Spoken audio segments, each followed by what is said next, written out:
ꯑꯍꯥꯟꯕꯃꯛꯇꯗ ꯃꯅꯤꯄꯨꯔꯤ ꯃꯤꯔꯔꯒꯤ ꯃꯥꯏꯀꯩꯗꯒꯤ ꯉꯁꯤ ꯊꯧꯔꯝ ꯑꯁꯤꯕꯨ ꯌꯦꯡꯕꯤꯔꯤꯕ ꯇꯥꯕꯤꯔꯤꯕ ꯃꯌꯥꯝꯕꯨꯁꯨ ꯏꯀꯥꯏ ꯈꯨꯝꯅꯖꯔꯤ ꯈꯨꯔꯨꯝꯖꯔꯤ ꯑꯗꯨꯒ ꯂꯣꯏꯅꯅ ꯉꯁꯤ ꯑꯩꯈꯣꯏꯒꯤ ꯄ꯭ꯂꯥꯠꯐꯣꯔꯝ ꯑꯁꯤꯗ ꯁꯔꯨꯛ ꯌꯥꯕꯤꯅꯕ ꯑꯩꯈꯣꯏꯅ ꯍꯥꯏꯔꯨꯕꯗ ꯍꯔꯥꯎ ꯍꯔꯥꯎꯅ ꯌꯥꯕꯤꯔꯛꯈꯤꯕ ꯑꯩꯈꯣꯏ ꯙꯥꯀꯥꯗꯒꯤ ꯑꯣꯖꯥ ꯆꯟꯗ꯭ꯔꯖꯤꯠ, ꯁꯤꯂꯦꯠꯇꯒꯤ ꯑꯩꯒꯤꯗꯤ ꯃꯔꯨꯞꯅꯤ ꯁꯦꯔꯥꯝ ꯅꯤꯔꯟꯖꯟ, ꯑꯣꯖꯥ ꯅꯤꯔꯟꯖꯟ ꯑꯃꯁꯨꯡ ꯚꯥꯅꯨꯒꯥꯁꯇꯒꯤ ꯑꯩꯈꯣꯏꯅ ꯀꯣꯃꯜꯒꯣꯟꯖ ꯊꯥꯅꯥ ꯍꯥꯏꯇꯥꯔꯦ ꯃꯣꯅꯣꯖꯥ ꯗꯤꯁꯇ꯭ꯔꯤꯛꯇꯒꯤ ꯑꯩꯈꯣꯏ ꯑꯣꯖꯥ ꯁꯖꯥꯠ ꯚꯥꯏ ꯑꯩꯅ ꯁꯨꯝ ꯁꯖꯥꯠ ꯚꯥꯏꯅ ꯀꯧꯏ ꯁꯖꯥꯗꯨꯜ ꯍꯛ ꯁꯣꯄꯣꯟ ꯑꯩꯈꯣꯏ ꯂꯣꯏꯅ ꯁꯤꯗ ꯂꯩꯔꯤꯕꯁꯤꯡꯁꯤ ꯃꯌꯥꯝꯅ ꯁꯛꯈꯪꯅꯔꯕ ꯉꯥꯛꯇꯅꯤ ꯑꯗꯨꯅ ꯏꯟꯇ꯭ꯔꯣꯗꯛꯁꯟꯁꯤ ꯌꯥꯝꯅ ꯀꯩ ꯍꯥꯏꯇꯥꯔꯦ ꯃꯇꯝ ꯂꯧꯖꯔꯔꯣꯏ ꯑꯣꯖꯥ ꯆꯟꯗ꯭ꯔꯖꯤꯠ ꯍꯧꯖꯤꯛ ꯙꯥꯀꯥꯗ ꯖꯥꯗꯨꯘꯣꯔ ꯑꯃ ꯃ꯭ꯌꯨꯖꯤꯌꯝ ꯑꯃꯒꯤ ꯀꯩꯅꯣ ꯑꯣꯏꯅ ꯃꯦꯅꯦꯖꯃꯦꯟꯗ ꯂꯩꯔꯤ ꯑꯗꯨꯒ ꯑꯩꯈꯣꯏꯒꯤ ꯃꯔꯨꯞ ꯁꯦꯔꯥꯝ ꯅꯤꯔꯟꯖꯟꯅ ꯁꯤꯂꯦꯠꯇ ꯃꯁꯥꯒꯤ ꯃꯌꯨꯝꯗ ꯂꯩꯖꯔꯤ ꯑꯃꯁꯨꯡ ꯁꯔꯀꯥꯔꯒꯤ ꯊꯕꯛ ꯑꯃ ꯇꯧꯔꯤ ꯑꯗꯨꯒ ꯑꯩꯈꯣꯏꯒꯤ ꯑꯣꯖꯥ ꯁꯖꯥꯗꯨꯜ ꯍꯛ ꯁꯣꯄꯣꯟꯅ ꯀꯣꯃꯜꯒꯣꯟꯖ ꯎꯄꯖꯤꯂꯥꯒꯤ ꯀꯩꯅꯣꯗ ꯃꯁꯥꯒꯤ ꯃꯌꯨꯝꯗ ꯂꯩ ꯑꯣꯖꯥ ꯁꯖꯥꯗꯨꯜ ꯍꯛ ꯁꯣꯄꯣꯟꯁꯨ ꯑꯩꯈꯣꯏ ꯁ꯭ꯀꯨꯜꯒꯤ ꯀꯩꯅꯣ ꯑꯃ ꯊꯧꯄꯨꯕ ꯑꯃ ꯑꯣꯏꯅ ꯂꯩꯔꯤ ꯇꯣ ꯑꯩꯈꯣꯏ ꯉꯔꯥꯡ ꯅꯍꯥꯟ ꯍꯥꯏꯇꯥꯔꯦ ꯅꯍꯥꯟ ꯑꯩꯈꯣꯏ ꯀꯩꯅꯣ ꯇꯧꯈ꯭ꯔꯦ ꯑꯩꯈꯣꯏ ꯍꯧꯖꯤꯛ ꯑꯣꯏꯔꯤꯕ ꯐꯤꯕꯝꯁꯤꯗ ꯀꯔꯝ ꯇꯧꯔꯤ ꯕꯪꯒ꯭ꯂꯥꯗꯦꯁꯀꯤ ꯐꯨꯔꯨꯞꯆꯥꯁꯤꯡ ꯃꯔꯨꯑꯣꯏꯅ ꯃꯩꯇꯩ ꯄꯥꯉꯜ ꯑꯃꯗꯤ ꯑꯩꯈꯣꯏ ꯊꯪꯅꯅ ꯂꯩꯔꯤꯕ ꯕꯤꯁꯅꯨꯄ꯭ꯔꯤꯌꯥꯁꯤꯡ ꯑꯃꯗꯤ ꯈꯥꯁꯤ ꯒꯥꯔꯣ ꯑꯇꯩ ꯑꯇꯣꯞꯄ ꯀꯩ ꯍꯥꯏꯇꯥꯔꯦ ꯐꯨꯔꯨꯞ ꯃꯆꯥꯁꯤꯡ ꯀꯔꯝ ꯇꯧꯔꯤ ꯑꯗꯨꯒꯤ ꯃꯇꯥꯡꯁꯨ ꯑꯩꯈꯣꯏ ꯅꯩꯅꯒꯅꯤ ꯑꯗꯨꯑꯣꯏꯗꯤ ꯅꯨꯃꯤꯠ ꯅꯤꯅꯤ ꯍꯨꯝꯅꯤꯁꯤꯒ ꯀꯔꯤ ꯗꯦꯕꯂꯞ ꯑꯣꯏꯔꯤꯕ ꯑꯗꯨꯒꯤ ꯃꯇꯥꯡꯁꯨ ꯂꯣꯏꯅꯅ ꯑꯩꯈꯣꯏ ꯕꯪꯒ꯭ꯂꯥꯗꯦꯁꯇ ꯂꯩꯔꯤꯕ ꯁꯤꯚꯤꯜ ꯁꯥꯔꯚꯤꯁ ꯑꯃꯗꯤ ꯑꯇꯣꯞ ꯑꯇꯣꯞꯄ ꯊꯧꯔꯝ ꯀꯌꯥꯗ ꯊꯧꯄꯨꯕ ꯑꯣꯏꯅ ꯈꯪꯗꯦ ꯀꯩꯅꯣ ꯑꯣꯏꯅ ꯑꯣꯐꯤꯁꯥꯔ ꯑꯣꯏꯅ ꯅꯠꯇ꯭ꯔꯒꯅ ꯑꯦज ꯑꯦ ꯁ꯭ꯇꯥꯐ ꯃꯦꯝꯕꯔ ꯑꯣꯏꯅ ꯂꯩꯔꯤꯕ ꯃꯩꯇꯩ ꯃꯆꯥꯁꯤꯡ ꯑꯩꯈꯣꯏ ꯏꯆꯤꯜ ꯏꯅꯥꯎ ꯄꯥꯉꯜ ꯃꯆꯥꯁꯤꯡ ꯑꯃꯗꯤ ꯑꯇꯣꯞ ꯑꯇꯣꯞꯄ ꯐꯨꯔꯨꯞ ꯃꯆꯥꯁꯤꯡꯁꯨ ꯀꯔꯝ ꯇꯧꯔꯤꯕ ꯄꯨꯂꯤꯁꯇ ꯂꯩ ꯄꯨꯂꯤꯁꯀꯤ ꯃꯊꯛꯇ ꯍꯧꯖꯤꯛ ꯑꯣꯏꯔꯤꯕ ꯐꯤꯕꯝꯁꯤꯗ ꯑꯩꯈꯣꯏꯒꯤ ꯑꯉꯥꯡꯁꯤꯡ ꯑꯩꯈꯣꯏꯒꯤ ꯅꯍꯥꯔꯣꯟꯁꯤꯡ ꯑꯃꯗꯤ ꯏꯅꯥꯎꯁꯤꯡ ꯂꯩꯔꯤꯕ ꯏꯆꯟꯁꯤꯡ ꯂꯩꯔꯤꯕ ꯄꯨꯂꯤꯁꯇ ꯂꯩꯔꯤꯕ ꯃꯈꯣꯏꯒꯤ ꯐꯤꯕꯝꯁꯨ ꯑꯩꯈꯣꯏꯁꯨ ꯉꯁꯤ ꯃꯌꯥꯝꯗꯒꯤ ꯑꯩꯈꯣꯏ ꯈꯔ ꯇꯥꯕꯤꯅꯒꯅꯤ ꯇꯣ ꯑꯩ ꯃꯇꯝ ꯌꯥꯝ ꯂꯧꯖꯔꯣꯏ ꯑꯍꯥꯟꯕꯃꯛꯇꯗ ꯑꯩ ꯙꯥꯀꯥꯒꯤ ꯑꯩꯈꯣꯏꯒꯤ ꯑꯣꯖꯥ ꯆꯟꯗ꯭ꯔꯖꯤꯠꯇ ꯂꯥꯛꯆꯒꯦ ꯑꯣꯖꯥ ꯆꯟꯗ꯭ꯔꯖꯤꯠꯇ ꯈꯖꯤꯛꯇꯪ ꯁꯝꯂꯞꯅ ꯅꯣꯡ ꯅꯤꯅꯤꯁꯤꯒ ꯍꯥꯏꯇꯥꯔꯦ ꯍꯧꯔꯛꯄꯒꯤ ꯋꯥꯗꯨꯗꯤ ꯅꯍꯥꯟ ꯑꯩꯈꯣꯏ ꯑꯣꯖꯥ ꯑꯩꯈꯣꯏ ꯗꯃꯥꯏꯒꯤ ꯑꯣꯖꯥ ꯔꯟꯖꯤꯠꯅ ꯈꯔ ꯇꯝꯕꯤꯈ꯭ꯔꯦ ꯑꯗꯨ ꯑꯣꯏꯔꯁꯨ ꯁꯝꯂꯞꯅ ꯀꯔꯤ ꯃꯥꯏꯗꯨ ꯆꯤꯊꯍꯧꯕ ꯑꯣꯖꯥꯅ ꯇꯥꯕꯤꯔꯒꯗꯤ ꯑꯩꯈꯣꯏ ꯁꯝꯂꯞꯅ ꯍꯧꯔꯛꯄꯒꯤ ꯋꯥꯔꯤ ꯑꯗꯨꯒ ꯍꯧꯖꯤꯛ ꯑꯣꯏꯔꯤꯕ ꯅꯣꯡ ꯅꯤꯅꯤꯁꯤꯒ ꯑꯣꯏꯔꯤꯕ ꯑꯗꯨꯒꯤ ꯐꯤꯕꯝ ꯑꯗꯨꯒꯤ ꯃꯊꯪꯗ ꯑꯩꯈꯣꯏ ꯀꯩ ꯍꯥꯏꯇꯥꯔꯦ ꯑꯩꯈꯣꯏꯒꯤ ꯄ꯭ꯔꯣꯒ꯭ꯔꯦꯁꯁꯦ ꯑꯁꯤ ꯑꯩꯈꯣꯏ ꯃꯊꯪꯗ ꯋꯥꯔꯤ ꯁꯥꯟꯅꯖꯒꯅꯤ ꯑꯗꯨꯅ ꯑꯍꯥꯟꯕꯃꯛꯇꯗ ꯑꯣꯖꯥ ꯆꯟꯗ꯭ꯔꯖꯤꯠꯇ ꯂꯥꯛꯆꯒꯦ ꯇꯥꯕꯤꯔꯤꯕ ꯃꯌꯥꯝꯕꯨ ꯈꯨꯔꯨꯝꯖꯔꯤ ꯂꯣꯏꯅꯅ ꯉꯁꯤ ꯃꯅꯤꯄꯨꯔꯤ ꯃꯤꯔꯔꯒꯤ ꯕꯤꯗꯤ ꯇꯣꯛ ꯑꯅꯤꯁꯨꯕ ꯊꯧꯔꯝ ꯑꯁꯤꯗ ꯌꯦꯡꯕꯤꯔꯤꯕ ꯈꯨꯗꯤꯡꯃꯛꯄꯨꯁꯨ ꯑꯩꯍꯥꯛꯅ ꯏꯁꯥꯒꯤ ꯃꯥꯏꯀꯩꯗꯒꯤ ꯏꯀꯥꯏ ꯈꯨꯝꯅꯕ ꯎꯠꯆꯔꯤ ꯂꯣꯏꯅꯅ ꯉꯁꯤꯒꯤ ꯊꯧꯔꯝ ꯑꯁꯤꯗ ꯁꯔꯨꯛ ꯌꯥꯕꯤꯅꯔꯤꯕ ꯑꯣꯖꯥ ꯁꯦꯔꯥꯝ ꯅꯤꯔꯟꯖꯟ ꯑꯣꯖꯥ ꯁꯖꯥꯠ ꯂꯣꯏꯅꯅ ꯉꯁꯤꯒꯤ ꯃꯅꯤꯄꯨꯔꯤ ꯃꯤꯔꯔꯒꯤ ꯊꯧꯄꯨꯕ ꯈꯨꯗꯤꯡꯃꯛꯄꯨꯁꯨ ꯉꯁꯤ ꯃꯤꯌꯥꯝꯅ ꯃꯥꯂꯦꯝ ꯁꯤꯟ ꯊꯨꯡꯅ ꯈꯪꯅꯔꯕ ꯋꯥꯐꯝ ꯑꯃꯅꯤ ꯉꯁꯤ ꯕꯪꯒ꯭ꯂꯥꯗꯦꯁꯀꯤ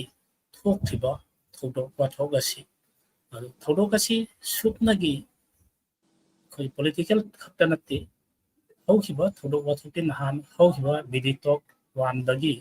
ꯃꯌꯥꯝꯅ ꯇꯥꯕꯤꯈꯤꯕ ꯑꯗꯨꯃꯛꯅꯤ ꯑꯗꯨꯕꯨ ꯍꯥꯏꯔꯤꯕ ꯀꯨꯇꯥ ꯑꯁꯤ ꯕꯪꯒ꯭ꯂꯥꯗꯦꯁꯇ ꯕꯪꯒ꯭ꯂꯥꯗꯦꯁ ꯒꯣꯚꯔꯟꯃꯦꯟꯠꯒꯤ ꯁꯥꯔꯚꯤꯁ ꯔꯨꯜꯗ ꯂꯩꯔꯝꯕ ꯀꯨꯇꯥꯒꯤ ꯈꯔ ꯔꯤꯐꯣꯔꯝ ꯇꯧꯕꯒꯤ ꯏꯍꯧ ꯑꯃ ꯍꯧꯈꯤꯕꯅꯤ ꯑꯁꯤꯒꯤ ꯏꯍꯧꯁꯤ 2018ꯗꯒꯤ ꯂꯥꯛꯈꯤꯕꯅꯤ ꯑꯗꯨꯕꯨ ꯍꯟꯗꯛ 2024 ꯑꯁꯤꯗꯗꯤ ꯖꯨꯂꯥꯏꯒꯤ ꯇꯥꯡ 1ꯗꯒꯤ ꯑꯩꯈꯣꯏꯒꯤ ꯖꯁꯃꯦꯟꯗꯒꯤ ꯈꯔ ꯂꯥꯛꯈꯤꯕ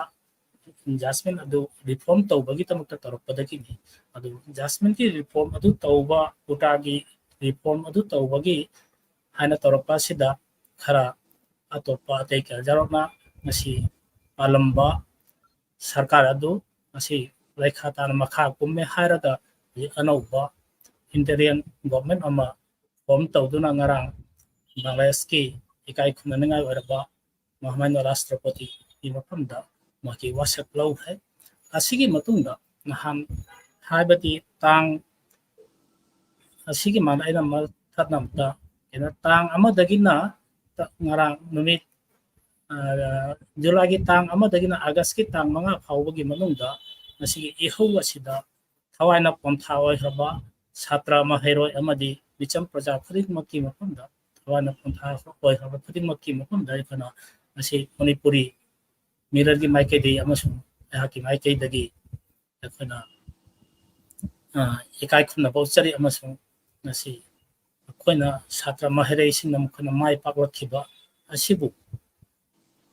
ꯑꯩꯈꯣꯏꯅ ꯏꯀꯥꯏ ꯈꯨꯝꯅꯕ ꯎꯠꯆꯔꯤ ꯑꯁꯤ ꯇꯥꯡ 5ꯗ ꯊꯣꯛꯈꯤꯕ ꯁꯔꯀꯥꯔꯒꯤ ꯃꯈꯥ ꯇꯥꯈ꯭ꯔꯕ ꯃꯈꯥꯗ ꯄꯣꯇꯣꯟ ꯍꯥꯏꯕꯗꯤ ꯑꯣꯏꯔꯕ ꯃꯈꯥꯗꯒꯤ ꯑꯩꯈꯣꯏꯅ ꯊꯦꯡꯅꯍꯧꯔꯤꯕ ꯑꯋꯥꯕꯁꯤ ꯃꯤꯌꯥꯝꯅ ꯑꯩꯈꯣꯏꯒꯤ ꯄ꯭ꯔꯤꯟ ꯃꯤꯗꯤꯌꯥ ꯏꯂꯦꯛꯇ꯭ꯔꯣꯅꯤꯛ ꯃꯤꯗꯤꯌꯥꯗ ꯎꯔꯤꯕ ꯑꯗꯨꯃꯛꯅꯤ ꯑꯗꯨꯕꯨ ꯉꯁꯤ ꯑꯩ ꯏꯁꯥꯃꯛꯅ ꯙꯥꯀꯥ ꯁꯤꯇꯤ ꯑꯁꯤꯗ ꯂꯩꯔꯦ ꯍꯥꯏꯔꯒ ꯑꯩꯈꯣꯏꯅ ꯃꯤꯠꯅ ꯎꯕ ꯏꯁꯥꯅ ꯏꯈꯣꯡ ꯐꯣꯡꯅ ꯎꯔꯨꯕ ꯍꯥꯏꯕꯗꯒꯤ ꯑꯩꯈꯣꯏꯅ ꯉꯁꯤ ꯑꯋꯥꯕ ꯊꯦꯡꯅꯕ ꯀꯌꯥ ꯑꯁꯤ ꯉꯁꯤ ꯕꯪꯒ꯭ꯂꯥꯗꯦꯁꯀꯤ ꯃꯤꯆꯝ ꯄ꯭ꯔꯖꯥ ꯈꯨꯗꯤꯡꯃꯛꯅ ꯊꯦꯡꯅꯔꯤꯕ ꯑꯋꯥꯕ ꯑꯗꯨꯒꯨꯝꯅ ꯕꯪꯒ꯭ꯂꯥꯗꯦꯁꯇ ꯂꯩꯍꯧꯔꯤꯕ ꯐꯨꯔꯨꯞꯆꯥ ꯀꯌꯥꯁꯨ ꯑꯁꯤꯒꯤ ꯑꯋꯥꯕꯁꯤ ꯆꯞ ꯃꯥꯟꯅꯅ ꯊꯦꯡꯅꯔꯤ ꯑꯗꯨꯕꯨ ꯑꯩꯈꯣꯏ ꯉꯁꯤ ꯑꯩꯅ ꯃꯔꯨꯑꯣꯏꯅ ꯍꯥꯏꯅꯤꯡꯕꯗꯤ ꯕꯪꯒ꯭ꯂꯥꯗꯦꯁꯇ ꯃꯅꯤꯄꯨꯔꯤ ꯏꯆꯤꯜ ꯏꯅꯥꯎꯁꯤꯡꯒꯤ ꯃꯅꯨꯡꯗꯒꯤ ꯙꯥꯀꯥꯗ ꯊꯕꯛ ꯏꯪꯈꯥꯡ ꯇꯧꯗꯨꯅ ꯂꯥꯏꯔꯤꯛ ꯂꯥꯏꯁꯨ ꯇꯝꯗꯨꯅ ꯂꯥꯛꯇꯨꯅ ꯂꯩꯔꯤꯕ ꯃꯍꯩꯔꯣꯏ ꯑꯃꯗꯤ ꯊꯕꯛ ꯁꯨꯔꯤꯕ ꯊꯕꯛ ꯄꯨꯔꯤꯕ ꯐꯝ ꯄꯨꯗꯨꯅ ꯂꯩꯔꯤꯕ ꯈꯨꯗꯤꯡꯃꯛꯀꯤ ꯑꯋꯥꯕꯁꯤ ꯑꯩꯈꯣꯏ ꯊꯦꯡꯅꯔꯤ ꯑꯗꯨꯕꯨ ꯂꯥꯏꯕꯛ ꯐꯕꯗꯤ ꯉꯁꯤ ꯐꯥꯎꯕꯗ ꯅꯍꯥꯟ ꯇꯥꯡ 5ꯗꯒꯤꯅ ꯉꯁꯤ ꯐꯥꯎꯕꯒꯤ ꯃꯅꯨꯡꯁꯤꯗ ꯊꯣꯛꯈꯤꯕ ꯊꯧꯗꯣꯛ ꯋꯥꯊꯣꯛ ꯀꯌꯥ ꯑꯁꯤꯗ ꯃꯩꯇꯩ ꯏꯔꯨꯞꯆꯥꯁꯤꯡꯗꯤ ꯊꯣꯏꯗꯣꯛꯄ ꯁꯣꯛꯄ ꯄꯟꯕ ꯌꯥꯎꯗ꯭ꯔꯤ ꯑꯁꯤ ꯑꯩꯈꯣꯏꯒꯤ ꯂꯥꯏꯕꯛ ꯐꯕꯅꯤ ꯑꯁꯤꯒꯤꯗꯃꯛꯇ ꯉꯁꯤ ꯃꯥꯂꯦꯝꯗ ꯂꯩꯔꯤꯕ ꯃꯩꯇꯩ ꯏꯆꯤꯟ ꯏꯅꯥꯎꯁꯤꯡꯅ ꯕꯪꯒ꯭ꯂꯥꯗꯦꯁꯀꯤ ꯃꯄꯥꯟꯗ ꯂꯩꯔꯤꯕ ꯃꯅꯤꯄꯨꯔꯤ ꯏꯆꯤꯟ ꯏꯅꯥꯎꯁꯤꯡ ꯃꯩꯇꯩ ꯏꯆꯤꯟ ꯏꯅꯥꯎꯁꯤꯡꯅ ꯑꯣꯖꯥꯁꯤꯡꯅ ꯌꯥꯝꯅ ꯋꯥꯈꯜ ꯅꯨꯡꯉꯥꯏꯇꯅ ꯑꯩꯈꯣꯏꯕꯨ ꯍꯪꯕꯤꯔꯛꯄꯒꯤꯗꯃꯛꯇꯁꯨ ꯊꯥꯒꯠꯆꯔꯤ ꯑꯣꯖꯥꯁꯤꯡꯕꯨꯁꯨ ꯑꯗꯨꯅ ꯉꯁꯤ ꯑꯩꯈꯣꯏꯅ ꯉꯁꯤ ꯍꯧꯖꯤꯛ ꯑꯣꯏꯔꯤꯕ ꯐꯤꯕꯝ ꯑꯁꯤꯗ ꯑꯩꯈꯣꯏꯅ ꯌꯥꯝꯅ ꯊꯦꯡꯅꯔꯤꯕ ꯑꯋꯥꯕꯗꯤ ꯑꯁꯤꯅꯤ ꯉꯁꯤ ꯇꯥꯡ 5ꯗ ꯊꯣꯛꯈꯤꯕ ꯊꯧꯗꯣꯛ ꯋꯥꯊꯣꯛ ꯑꯗꯨꯗꯒꯤ ꯕꯪꯒ꯭ꯂꯥꯗꯦꯁꯀꯤ ꯍꯧꯖꯤꯛꯇ ꯂꯣ ꯑꯦꯟ ꯑꯣꯔꯗꯔ ꯁꯤꯆꯨꯋꯦꯁꯟ ꯌꯥꯝꯅ ꯐꯠꯇꯦ ꯑꯗꯨꯕꯨ ꯉꯔꯥꯡ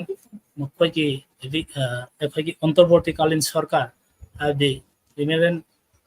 ꯒꯣꯚꯔꯟꯃꯦꯟ ꯐꯣꯔꯝ ꯇꯧꯔꯕ ꯃꯈꯥꯗꯒꯤꯗꯤ ꯈꯔꯗꯤ ꯐꯔꯛꯂꯕ꯭ꯔꯥ ꯍꯥꯏꯕꯁꯤꯒꯤ ꯋꯥꯈꯜꯂꯣꯟꯁꯤ ꯑꯁꯨꯝꯅ ꯆꯦꯟꯅꯩ ꯑꯗꯨꯕꯨ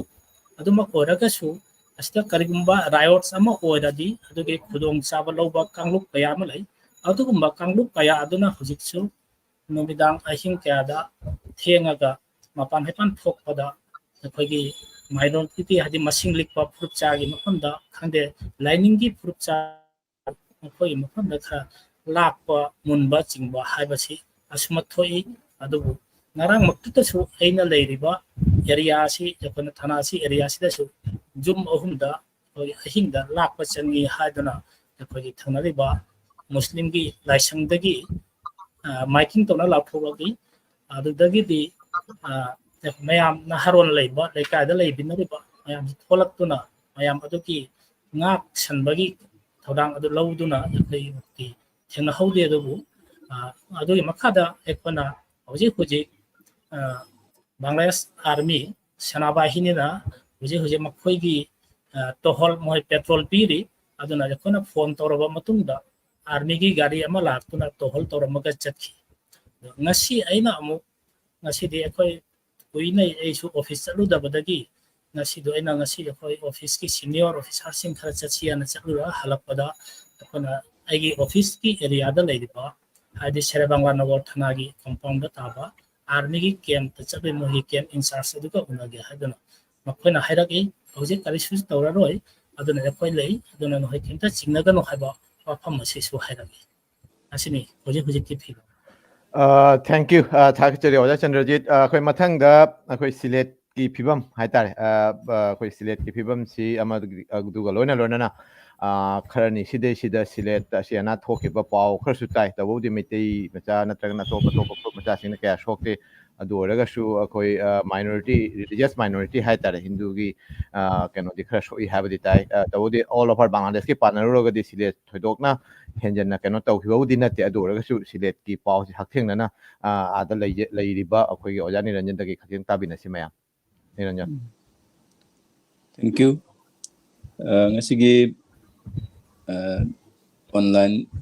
gimifam asi the yang biriba mayam bukuram jari amasum saruk yariba Oja Singh, Oja Y Chandrajit,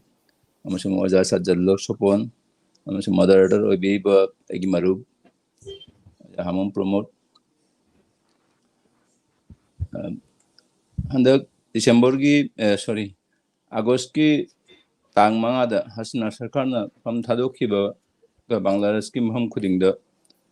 minority singi yum kai mai thaba ꯂꯥꯏꯁꯪ ꯃꯩ ꯊꯥꯕ ꯄꯣꯠ ꯆꯩ ꯂꯨꯠ ꯇꯧꯕ ꯐꯨꯕ ꯍꯥꯠꯄꯅꯆꯤꯡꯕ ꯑꯀꯥꯏꯕ ꯀꯌꯥ ꯊꯣꯛꯈꯤꯕꯒꯤ ꯄꯥꯎ ꯃꯌꯥꯝꯁꯨ ꯑꯗꯨꯝ ꯐꯪꯕꯤꯔꯝꯃꯅꯤ ꯑꯁꯤꯗ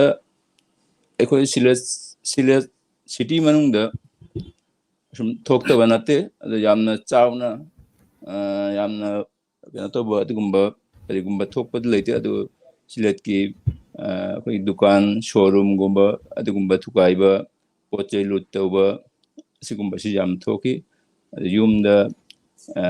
ꯑꯦꯇꯥꯛ ꯇꯧꯕꯒꯤ ꯃꯇꯥꯡꯁꯤꯅ ꯑꯩꯈꯣꯏꯒꯤ ꯃꯥꯏꯅꯣꯔꯤꯇꯤꯗ ꯊꯣꯏꯗꯣꯛꯅ ꯁꯤꯂꯦꯠꯇ ꯊꯣꯛꯇꯦ ꯑꯩꯈꯣꯏꯒꯤ ꯑꯋꯥꯃꯤ ꯂꯤꯒꯀꯤ ꯂꯤꯗꯔꯁꯤꯡ ꯑꯣꯄꯣꯖꯤꯁꯟ ꯂꯤꯗꯔꯁꯤꯡꯒꯤ ꯃꯌꯨꯝꯗ ꯑꯦꯇꯥꯛ ꯇꯧꯕ ꯑꯁꯤꯒꯨꯝꯕ ꯈꯔ ꯊꯣꯛꯏ ꯑꯗꯨ ꯌꯥꯝꯅ ꯑꯁꯣꯏ ꯑꯉꯥꯝ ꯊꯣꯛꯄ ꯑꯗꯨꯒꯨꯝꯕꯗꯤ ꯁꯤꯂꯦꯠꯇ ꯊꯣꯛꯇꯦ ꯁꯤꯂꯦꯠꯀꯤ ꯃꯄꯥꯟꯗ ꯁꯤꯂꯦꯠ ꯁꯤꯇꯤꯒꯤ ꯃꯄꯥꯟꯗ ꯍꯥꯏꯔꯒꯗꯤ ꯑꯩꯈꯣꯏꯒꯤ ꯁꯤꯂꯦꯠ ꯗꯤꯕꯤꯖꯟꯒꯤ ꯃꯐꯝꯗ ꯑꯁꯤꯒꯨꯝꯕ ꯄ꯭ꯔꯣꯕ꯭ꯂꯦꯝ ꯈꯔꯗꯤ ꯑꯁꯨꯝ ꯊꯣꯛꯏ ꯁ꯭ꯔꯤ ꯃꯪꯒꯣꯜꯗ ꯑꯁꯤꯒꯨꯝꯕ ꯄ꯭ꯔꯣꯕ꯭ꯂꯦꯝ ꯑꯩꯈꯣꯏ ꯈꯪꯕ ꯉꯝꯃꯤ ꯗꯨꯀꯥꯟ ꯅꯤꯐꯨ ꯁ꯭ꯔꯤ ꯃꯪꯒꯣꯜꯗ ꯃꯩ ꯊꯥꯈꯤ ꯗꯨꯀꯥꯟꯁꯤꯡꯗꯣ ꯍꯤꯟꯗꯨ ꯃꯥꯏꯅꯣꯔꯤꯇꯤꯁꯤꯡꯒꯤꯅꯤ ꯑꯃꯁꯨꯡ ꯍꯤꯟꯗꯨ ꯃꯥꯏꯅꯣꯔꯤꯇꯤꯒꯤ ꯌꯨꯝꯁꯨ ꯈꯔ ꯃꯩ ꯊꯥꯈꯤ ꯍꯥꯏꯅ ꯅ꯭ꯌꯨꯁꯄꯦꯄꯔꯗꯒꯤ ꯈꯪꯕ ꯉꯝꯃꯤ ꯑꯗꯨꯒ ꯑꯣꯜ ꯑꯣꯚꯔ ꯕꯪꯒ꯭ꯂꯥꯗꯦꯁꯇ ꯈꯔꯗꯤ ꯑꯗꯨꯝ ꯄꯥꯎꯗꯝ ꯑꯣꯏꯅ ꯈꯔ ꯄꯟꯖꯒꯦ ꯑꯁꯤ ꯙꯥꯀꯥꯒꯤ ꯙꯥꯝꯔꯥꯏ ꯑꯩꯈꯣꯏ ꯅꯥꯇꯨꯔ ꯄꯣꯇꯨꯋꯥꯈꯥꯂꯤ ꯁꯣꯔꯤꯌꯠꯄꯨꯔ ꯐꯔꯤꯗꯄꯨꯔ ꯖꯣꯁꯨꯔ ꯅꯋꯥꯈꯥꯂꯤ ꯃꯦꯍꯔꯄꯨꯔ ꯆꯥꯟꯗꯄꯨꯔ ꯈꯨꯜꯅꯥ ꯁꯤꯂꯦꯠ ꯑꯁꯤꯒꯨꯝꯕ ꯔꯣꯡꯄꯨꯔꯅꯆꯤꯡꯕ ꯃꯐꯝꯁꯤꯡꯗ ꯍꯤꯟꯗꯨ ꯃꯥꯏꯅꯣꯔꯤꯇꯤꯁꯤꯡꯒꯤ ꯌꯨꯝ ꯑꯃꯗꯤ ꯗꯨꯀꯥꯟꯁꯤꯡ ꯃꯩ ꯊꯥꯕ ꯑꯃꯁꯨꯡ ꯄꯣꯠ ꯆꯩ ꯂꯨꯠ ꯇꯧꯕ ꯁꯤꯒꯤ ꯅ꯭ꯌꯨꯁꯁꯨ ꯑꯩꯈꯣꯏ ꯑꯗꯨꯝ ꯐꯪꯉꯤ ꯑꯗꯨꯒ ꯕꯪꯒ꯭ꯂꯥꯗꯦꯁꯇ ꯑꯩꯅ ꯉꯁꯤꯐꯥꯎꯕꯗ ꯈꯪꯖꯕꯗ ꯃꯔꯨꯑꯣꯏꯅ ꯍꯟꯗꯛꯀꯤ ꯀꯩꯅꯣ ꯇꯧꯔꯤꯕꯁꯤ ꯍꯤꯟꯗꯨ ꯃꯥꯏꯅꯣꯔꯤꯇꯤꯁꯤꯡꯒꯤ ꯑꯩꯈꯣꯏꯒꯤ ꯔꯤꯂꯤꯖꯤꯌꯁ ꯃꯥꯏꯅꯣꯔꯤꯇꯤ ꯍꯥꯏꯕ ꯇꯥꯔꯦ ꯕꯪꯒꯥꯂꯤ ꯍꯤꯟꯗꯨ ꯑꯣꯏꯕ ꯑꯁꯤꯒꯨꯝꯕ ꯃꯥꯏꯅꯣꯔꯤꯇꯤꯁꯤꯡꯗ ꯐꯨꯔꯨꯞ ꯑꯦꯇꯥꯛ ꯇꯧꯔꯤ ꯑꯗꯨꯒ ꯑꯩꯈꯣꯏꯒꯤ ꯑꯇꯣꯞꯄ ꯃꯥꯏꯅꯣꯔꯤꯇꯤ ꯂꯩꯔꯤꯕ ꯐꯨꯔꯨꯞ ꯃꯆꯥꯁꯤꯡ ꯂꯩꯔꯤꯕ ꯑꯩꯈꯣꯏ ꯃꯅꯤꯄꯨꯔꯤ ꯕꯤꯁꯅꯨꯄ꯭ꯔꯤꯌꯥ ꯅꯠꯇ꯭ꯔꯒ ꯑꯩꯈꯣꯏꯒꯤ ꯃꯩꯇꯩ ꯄꯥꯉꯜ ꯅꯠꯇ꯭ꯔꯒ ꯑꯩꯈꯣꯏꯒꯤ ꯆꯥꯛꯃꯥ ꯃꯥꯔꯃꯥ ꯑꯁꯤꯒꯨꯝꯕ ꯐꯨꯔꯨꯞꯆꯥꯁꯤꯡꯁꯦ ꯉꯁꯤꯐꯥꯎ ꯑꯦꯇꯥꯛ ꯇꯧꯔꯤ ꯍꯥꯏꯕꯒꯤ ꯄꯥꯎꯁꯦ ꯑꯩꯈꯣꯏ ꯐꯪꯗꯦ ꯑꯁꯤ ꯑꯩꯈꯣꯏꯒꯤ ꯈꯔ ꯑꯋꯥꯕ ꯃꯌꯥꯝ ꯃꯔꯛꯇꯁꯨ ꯈꯖꯤꯛꯇꯪ ꯑꯩꯈꯣꯏ ꯋꯥꯈꯜ ꯅꯨꯡꯉꯥꯏꯊꯣꯛꯄ ꯌꯥꯏ ꯑꯩꯈꯣꯏꯒꯤ ꯍꯤꯟꯗꯨ ꯃꯥꯏꯅꯣꯔꯤꯇꯤ ꯅꯠꯇꯕ ꯑꯇꯣꯞꯄ ꯐꯨꯔꯨꯞꯆꯥꯁꯤꯡꯗ ꯕꯪꯒ꯭ꯂꯥꯗꯦꯁꯀꯤ ꯃꯦꯖꯣꯔꯤꯇꯤ ꯄꯣꯄꯨꯂꯦꯁꯟꯅ ꯑꯩꯈꯣꯏꯕꯨ ꯑꯇꯣꯞꯄ ꯃꯤꯠꯌꯦꯡꯗ ꯐꯠꯇꯕ ꯃꯤꯠꯌꯦꯡꯗ ꯌꯦꯡꯗꯦ ꯍꯥꯏꯕꯁꯤ ꯑꯩꯈꯣꯏꯒꯤ ꯅꯨꯡꯉꯥꯏꯕ ꯑꯃꯅꯤ ꯍꯥꯏꯅ ꯑꯩꯅ ꯂꯧꯖꯩ ꯑꯗꯨꯒ ꯋꯥꯐꯝ ꯑꯃꯅ ꯅ꯭ꯌꯨꯁꯄꯦꯄꯔꯁꯤꯡꯗ ꯅꯠꯇ꯭ꯔꯒ ꯁꯣꯁꯤꯌꯦꯜ ꯄꯦꯖꯁꯤꯡꯗ ꯐꯣꯡꯈꯤꯕ ꯅ꯭ꯌꯨꯁ ꯄꯨꯝꯅꯃꯛꯁꯨ ꯑꯆꯨꯝꯕꯅꯤ ꯍꯥꯏꯅ ꯂꯧꯕ ꯌꯥꯗꯦ ꯑꯩꯈꯣꯏꯅ ꯈꯪꯕ ꯉꯝꯃꯤ ꯁꯣꯁꯤꯌꯦꯜ ꯅꯦꯠꯋꯥꯔꯛꯇ ꯊꯥꯡꯒꯠꯂꯤꯕ ꯅ꯭ꯌꯨꯁ ꯃꯌꯥꯝ ꯃꯔꯛꯇ ꯑꯔꯥꯟꯕ ꯅ꯭ꯌꯨꯁ ꯃꯌꯥꯝ ꯑꯃ ꯁꯟꯗꯣꯛꯂꯤ ꯑꯗꯨꯅ ꯐꯦꯁꯕꯨꯛꯅꯆꯤꯡꯕ ꯁꯣꯁꯤꯌꯦꯜ ꯅꯦꯠꯋꯥꯔꯛꯇ ꯁꯟꯗꯣꯛꯂꯤꯕ ꯄꯨꯝꯅꯃꯛ ꯑꯆꯨꯝꯕꯅꯤ ꯍꯥꯟꯅ ꯂꯧꯕꯤꯗꯅꯕ ꯍꯥꯏꯗꯨꯅꯁꯨ ꯑꯩꯅ ꯃꯌꯥꯝꯗ ꯍꯥꯏꯖꯅꯤꯡꯉꯤ ꯑꯗꯨꯒ ꯋꯥꯐꯝ ꯑꯃꯅ ꯑꯩꯈꯣꯏꯒꯤ ꯅ꯭ꯌꯨꯁꯄꯦꯄꯔꯗ ꯅꯠꯇ꯭ꯔꯒ ꯇꯤꯚꯤ ꯃꯤꯗꯤꯌꯥꯗ ꯏꯂꯦꯛꯇ꯭ꯔꯣꯅꯤꯛ ꯃꯤꯗꯤꯌꯥ ꯄ꯭ꯔꯤꯟ ꯃꯤꯗꯤꯌꯥꯗ ꯂꯥꯛꯂꯤꯕ ꯅ꯭ꯌꯨꯁꯀꯤ ꯋꯥꯡꯃꯗꯁꯨ ꯊꯧꯗꯣꯛ ꯀꯌꯥꯗꯪ ꯊꯣꯛꯑꯝꯕ ꯌꯥꯏ ꯑꯩꯈꯣꯏꯒꯤ ꯅ꯭ꯌꯨꯁꯇ ꯂꯥꯛꯇꯕ ꯑꯗꯨꯒꯨꯝꯕ ꯊꯧꯗꯣꯛ ꯀꯌꯥꯗꯪ ꯊꯣꯛꯑꯝꯕ ꯌꯥꯏ ꯑꯗꯨꯁꯨ ꯈꯟꯊꯅꯤꯡꯉꯥꯏꯅꯤ ꯑꯗꯨꯒ ꯑꯩꯈꯣꯏꯒꯤ ꯁꯤꯂꯦꯠꯀꯤ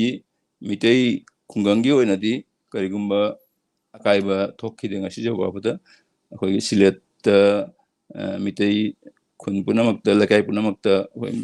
ꯃꯤꯇꯩꯒꯤ ꯃꯟꯗꯤꯔ ꯂꯩ ꯂꯥꯏꯁꯪ ꯃꯟꯗꯤꯔ ꯂꯩ ꯃꯥꯟꯗꯞ ꯂꯩ ꯑꯗꯨ ꯂꯥꯏꯁꯪ ꯃꯟꯗꯤꯔ ꯃꯥꯟꯗꯞꯁꯤꯡꯗꯨ ꯀꯔꯤꯒꯨꯝꯕ ꯑꯁꯣꯏ ꯑꯉꯥꯝ ꯑꯣꯏꯗꯅꯕ ꯍꯥꯏꯗꯨꯅ ꯑꯗꯨ ꯌꯨꯝꯊꯪꯅꯔꯤꯕ ꯂꯩꯃꯤꯟꯅꯔꯤꯕ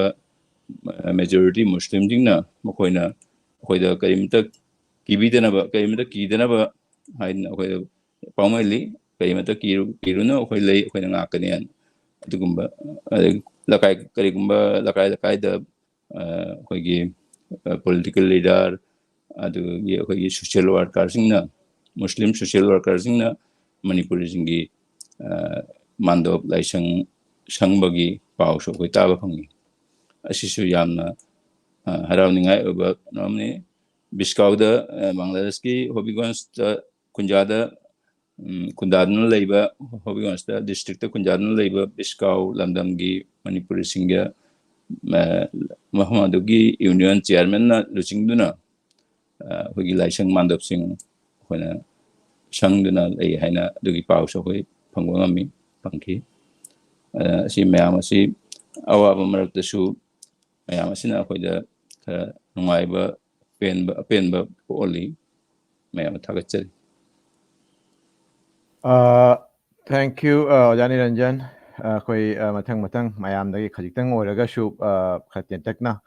samlapna hat all of our bangars ki pau tabire hojik amuk koi bhanugas haina mayam na khangna ba Komolgons koi Umalojar district ki Komolgons upojela gi dagi lak pa hai tara koi sida election duna laibiri ba Oja Sajadul Haq Shopon Oja Sajadul Haq Shopon da shu same akoi ki kenu sebang ne koi na taja ningi si maruaina hojik ori phibam sida akoi kai hatare mete chinau sing pangli chinau sing amadi lei ba to proof sing si hoi phau gi oina di ka di ta de ro ojan haktheng na kamaina asigi keno se tackle tawri ba proof cha sina thamoi de kari phau ba school na hang ba ade da top khoi gi kaithen hai ga khoi bazar hai tare mayam punpham khotam adu su hang kam tawri ba du gi film du su khoi ta maruaina manuwas na khoi na mete pang na yam na ta ba mafam se aduna manuwas ki keno si mayam na khawrang na ngai du na lei oja Sajad. Agar ceria pada moderator, amam promote. Tapi di mana yang bu Assalamualaikum, Amadab. Ai mangga, aja contoh di aja sharam ni nanti wa tapi deh. So, aja information, data unsur information pire. Hanugas ki wana ai bicara di Agost ki tang mangada Chief Minister Sheikh Hasina ko podotyak tobe matunda বিভিন্ন maham dai koi keno onek yum mai thaba biশেষ করে koi opposition keno gi leader mai gi mai thaba dukan mai thaba basabari mondir adwata pauta itu koi Bangladesh koi gi pa bangla ya moluja jela dadi moluja jar এবং Siribongola keno toroshu Komolgons kena lai di tari di banu gasadi adumba asu kaiba thokte to yang na safe lai koi miti bangan Igai administration da police administration da atau ya kai the job to ba no Canada profession da job to ba mayam shu lai di Dhaka Silet kumilla Hobbygonst mayam da job to ri adu shu paulo job da koi even administration kadagi koi miti bangan da amalai ba koi bagina Nurul Islam বা deputy secretary executive officer jala porishod Hobbygonst lai ma kisu pauloi napune se ta thambi mabu police ta lai ri khoi gi select job to ba ASP Shahidur Rahman ASP Jahid Hassan moi suwari chana moi su dai mo dakha da shu lai ri sa inspector Muhammad Badruzzaman Mohammad Abdul Kabir Fayaz Sub Inspector the Fayaz Ahmed Abdullah Mayam Chin Mayang ko ne sun paulo jabda ana asu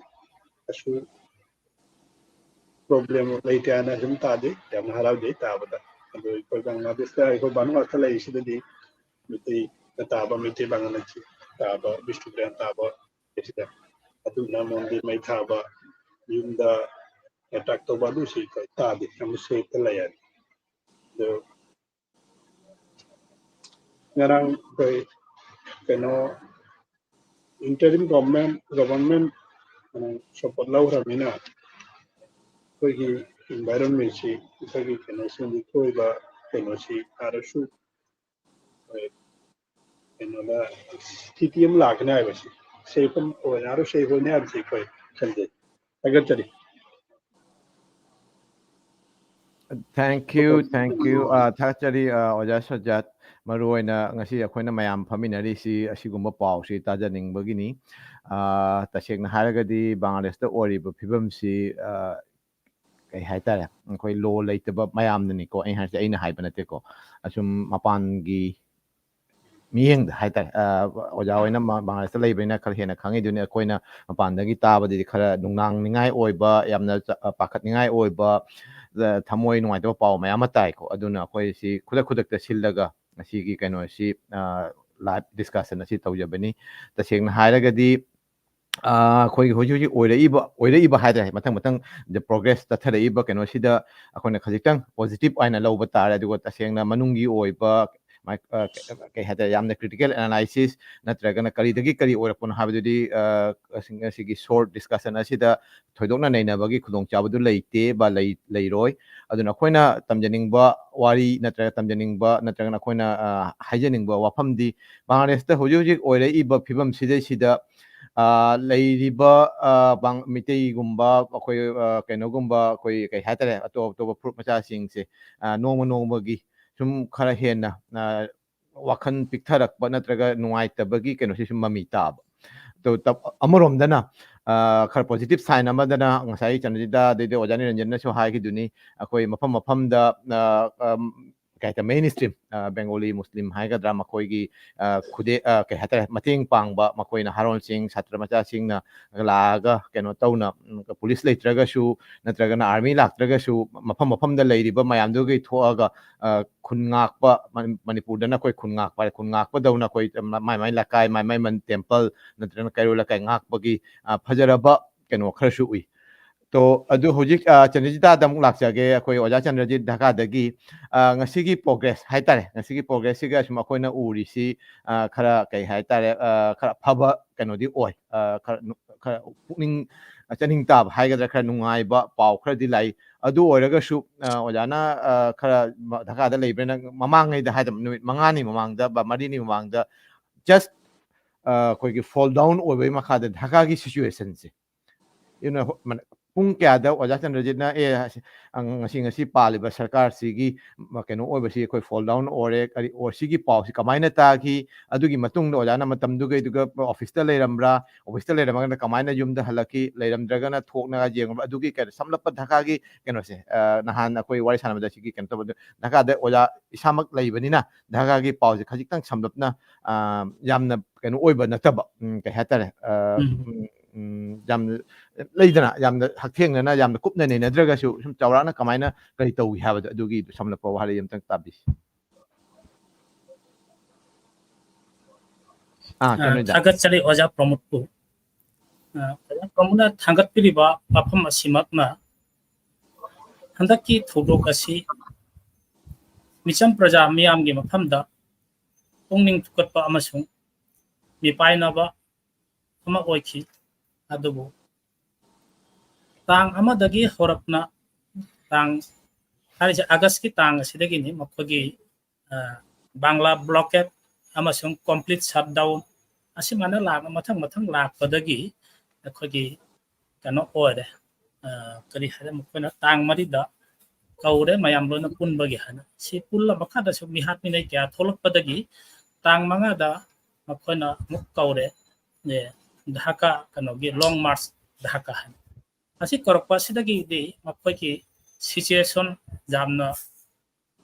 ꯐꯠꯂꯛꯇ꯭ꯔꯦ ꯑꯩꯈꯣꯏꯒꯤ ꯁꯥꯇ꯭ꯔ ꯃꯍꯩꯔꯣꯏꯁꯤꯡꯒꯤ ꯃꯈꯣꯏꯒꯤ ꯏꯍꯧ ꯑꯁꯤꯅ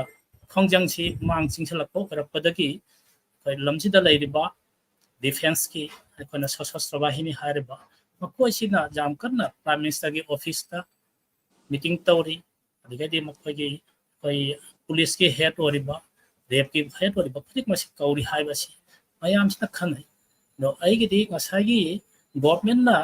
साधारण सुटी हाना नुमित हुने लाउथुखिबदगी curfew थमखिबदगी मतम मदुददी office लेखिद्रे बै थांजा नुमित office तौर मखादगी नोंमाइजिंग आइगिदि हॉलिडे नि द निंथौकाबसो गवर्नमेंट की हॉलिडे पी है नुमित हुने की मरम मदुना आई जुमदा लै मपान थोप जादब कौबना अदुबु टीवी की जखगी इलेक्ट्रॉनिक मीडिया दी खुदिक मक्सी जखन लाइव दिस कन तौई अदुमाना तौबसिना ꯑꯩꯈꯣꯏ ꯌꯦꯡꯗꯨꯅ ꯃꯌꯥꯝꯁꯦ ꯊꯨꯀꯠꯅꯅ ꯂꯩ ꯀꯔꯤ ꯑꯣꯏꯒꯗꯕ ꯉꯁꯤꯗꯤ ꯉꯁꯤꯗꯤ ꯒꯣꯚꯔꯟꯃꯦꯟꯠ ꯑꯁꯤ ꯐꯣꯜ ꯑꯣꯏꯔꯒꯗ꯭ꯔꯥ ꯍꯥꯏꯕꯒꯤ ꯋꯥꯈꯜꯂꯣꯟꯁꯤ ꯃꯌꯥꯝꯗ ꯆꯤꯡꯅꯕ ꯄꯣꯛꯈꯤ ꯅꯠꯇ꯭ꯔꯒꯅ ꯀꯔꯤ ꯑꯣꯏꯒꯅꯤ ꯃꯤꯍꯥꯠ ꯃꯤꯅꯩꯁꯤ ꯑꯗꯨꯒ ꯍꯦꯟꯅ ꯊꯣꯛꯂꯛꯀꯗ꯭ꯔꯥ ꯑꯋꯥꯕ ꯇꯥꯔꯛꯀꯗ꯭ꯔꯥ ꯍꯥꯏꯕꯗꯒꯤ ꯅꯠꯇ꯭ꯔꯒꯅ ꯑꯩꯈꯣꯏꯒꯤ ꯁꯥꯃꯨꯔꯤꯛ आर्मीना गवर्नमेंट असी पाखिगद्रोबा हाइबगी वाखलोजी जाबना सिंगै अदुबु मथक्ता हेलीकॉप्टर क्या पाई मखादा आर्मी की गाड़ी क्या चेली मयाम सिदा मपान थोकनदे लंबी लंखांग मी क्या लेनदे अंगांग नुपी क्या लेनदे अदुबु इहौ लालहौदा जावरिबा महेरोय सिंग मिचम प्रजा क्याना चै पाइदुना जोतेक पाइदुना माकी थोकलो थोलुकना थोई अला यखना mayamna refagi electronic media da phangi paw adugum la khoisu phangi adu ja khoda thukat pa mi pai han badudi asma po I adu pung ama tarak padagi khoi da ka da le ba sinlaw singsina ama namu paw silo dai phone toraki hoji kari oi ta mai tori asmai paw tare masi pham thadok pa tare asu mo paw kya si ta adu aisu ache padu pung ama da bodi phangde adu pung ani jarok padadi asi oidor mane haibagi wakhalon si tanai mathate helicopter jamna pai adedi akhagi ihouda jawri ba saruk jari ba mahiroi amadi micham praja singsi ngasagi dhaka da changapagi haina taropasida lona phujalakpa ama oire the ngasagi army na ngak silamba si ngamdana lona lambi thadorakpa ama oina mayam si paisalakpa akhagi khoi mahum da khoi पाइसन बगुन कोई मयाम सी जु लोद पाइसल वसिदि मसी सोइद्रे हाइबा वाखलोन सी जपदा चिंगब पोखी थुकत पोखी करी ओरगदब कोई पजामी समसी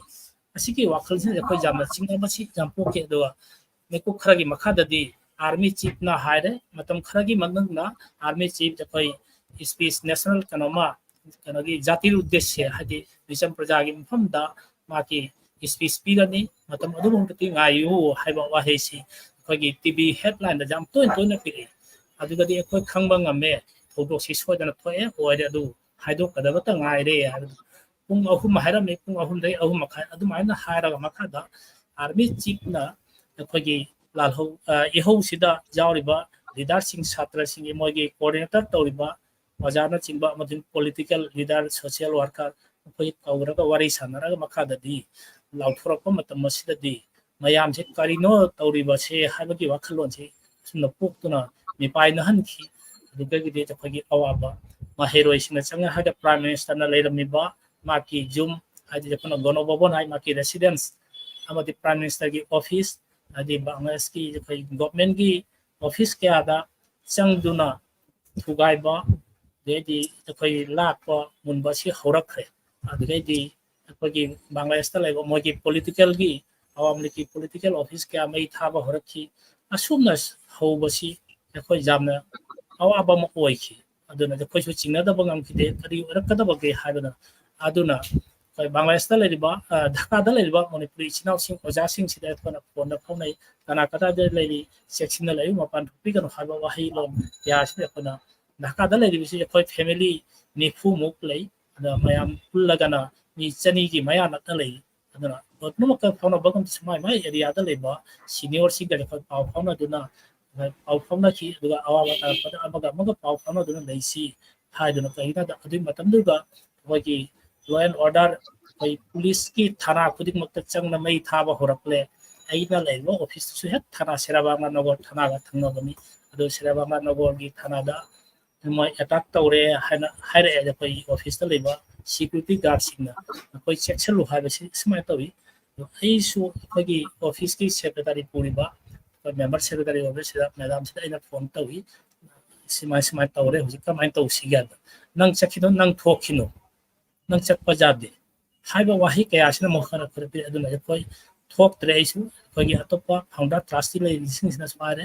chandrajit nang thokhi gano nang de sak atopa mini nang minority ni aduna nang thokpa jade habasina मखोगी पौटा क्यादगी आई नमित हुमनि मरि निसि थोक्तना लै असिना मित्तो उबा हाइबसि अदु चन्नरखिबा लंबी दा थोलखिबा मखोना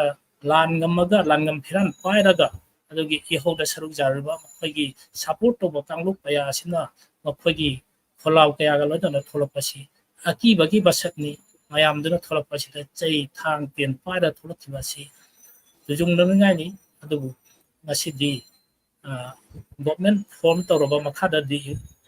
ꯈꯔꯗꯤ ꯐꯔꯕ꯭ꯔꯥ ꯍꯥꯏꯕꯁꯤ ꯋꯥꯈꯜ ꯑꯗꯨꯕꯨ ꯆꯤꯡꯅꯩ ꯑꯗꯨꯃꯛ ꯑꯣꯏꯔꯕꯁꯨ ꯙꯥꯀꯥꯗ ꯂꯩꯔꯤꯕ ꯑꯩꯈꯣꯏꯒꯤ ꯂꯣ ꯑꯦꯟ ꯑꯣꯔꯗꯔꯒꯤ ꯁꯤꯆꯨꯋꯦꯁꯟꯁꯦ ꯍꯥꯏꯕꯗꯤ ꯄꯨꯂꯤꯁ ꯌꯥꯝꯅ ꯁꯥꯊꯤꯅ ꯁꯣꯛꯈꯤ ꯇꯥꯡ 5ꯗ ꯑꯗꯨꯅ ꯉꯁꯤ ꯑꯗꯨꯒꯤ ꯄꯨꯂꯤꯁꯁꯤꯡꯁꯤ ꯑꯣꯐꯤꯁꯥꯔꯁꯤꯡꯁꯤ ꯐꯤ ꯍꯣꯡꯗꯣꯛꯑꯒ ꯃꯥꯒꯤ ꯌꯨꯅꯤꯐꯣꯔꯝ ꯂꯧꯊꯣꯛꯑꯒ ꯆꯦꯟꯗꯨꯅ ꯂꯣꯠꯇꯨꯅ ꯂꯩꯈꯤ ꯃꯌꯥꯝꯅꯁꯨ ꯎꯔꯤꯕ ꯑꯗꯨꯒꯨꯝꯅ ꯉꯁꯤ ꯃꯈꯣꯏꯒꯤꯁꯨ ꯍꯧꯖꯤꯛ ꯃꯣꯏ ꯕꯪꯒ꯭ꯂꯥꯗꯦꯁ ꯄꯨꯂꯤꯁ ꯑꯦꯁꯣꯁꯤꯌꯦꯁꯟ ꯍꯥꯏꯅ ꯁꯃꯤꯇꯤ ꯑꯃ ꯂꯩ ꯃꯈꯣꯏꯒꯤꯁꯨ ꯍꯧꯖꯤꯛ ꯗꯤꯃꯥꯟ ꯀꯌꯥ ꯇꯧꯔꯤ ꯑꯗꯨ IGP ꯆꯦꯟꯖ ꯇꯧꯔꯕ ꯃꯈꯥꯗ IGPꯗ ꯂꯣꯏꯅꯃꯛꯁꯤ ꯄꯨꯡ 24ꯒꯤ ꯃꯅꯨꯡꯗ ꯉꯔꯥꯡꯁꯤ ꯖꯣꯏꯟ ꯇꯧ ꯍꯥꯏꯕꯅꯤ ꯑꯗꯨ ꯈꯔ ꯈꯔꯕꯨꯗꯤ ꯖꯣꯏꯟ ꯇꯧꯔꯒꯁꯨ ꯃꯄꯨꯡ ꯐꯥꯅ ꯇꯧꯗꯕꯅ ꯍꯧꯖꯤꯛꯁꯤ ꯂꯝꯕꯤꯗ ꯄꯨꯂꯤꯁ ꯂꯩꯇ꯭ꯔꯤ ꯑꯟꯁꯥꯔꯅ ꯊꯅꯥ ꯉꯥꯛꯏ ꯅꯠꯇ꯭ꯔꯒ ꯂꯝꯕꯤꯗ ꯑꯩꯈꯣꯏꯒꯤ ꯇ꯭ꯔꯥꯐꯤꯛꯀꯤ ꯊꯕꯛ ꯇꯧꯔꯤ ꯁꯥꯇ꯭ꯔꯁꯤꯡꯅ ꯀꯩꯅꯣꯒꯤ ꯇ꯭ꯔꯥꯐꯤꯛꯀꯤ ꯊꯕꯛ ꯇꯧꯔꯤ ꯍꯥꯏꯔꯤꯕ ꯑꯩꯈꯣꯏ ꯙꯥꯀꯥ ꯁꯤꯇꯤ ꯀꯣꯔꯄꯣꯔꯦꯁꯟ ꯁꯥꯎꯠ ꯑꯃꯁꯨꯡ ꯅꯣꯔꯠ ꯑꯁꯤꯒꯤ ꯃꯣꯏꯒꯤ ꯂꯝꯕꯤ ꯂꯝꯈꯥꯡ ꯁꯦꯡꯕꯒꯤ ꯃꯤ ꯐꯥꯎꯕ ꯂꯩꯇꯦ ꯍꯧꯖꯤꯛ ꯐꯥꯎꯅ ꯑꯗꯨꯅ ꯃꯍꯩꯔꯣꯏꯁꯤꯡꯅ ꯂꯝꯕꯤ ꯁꯦꯡꯉꯤ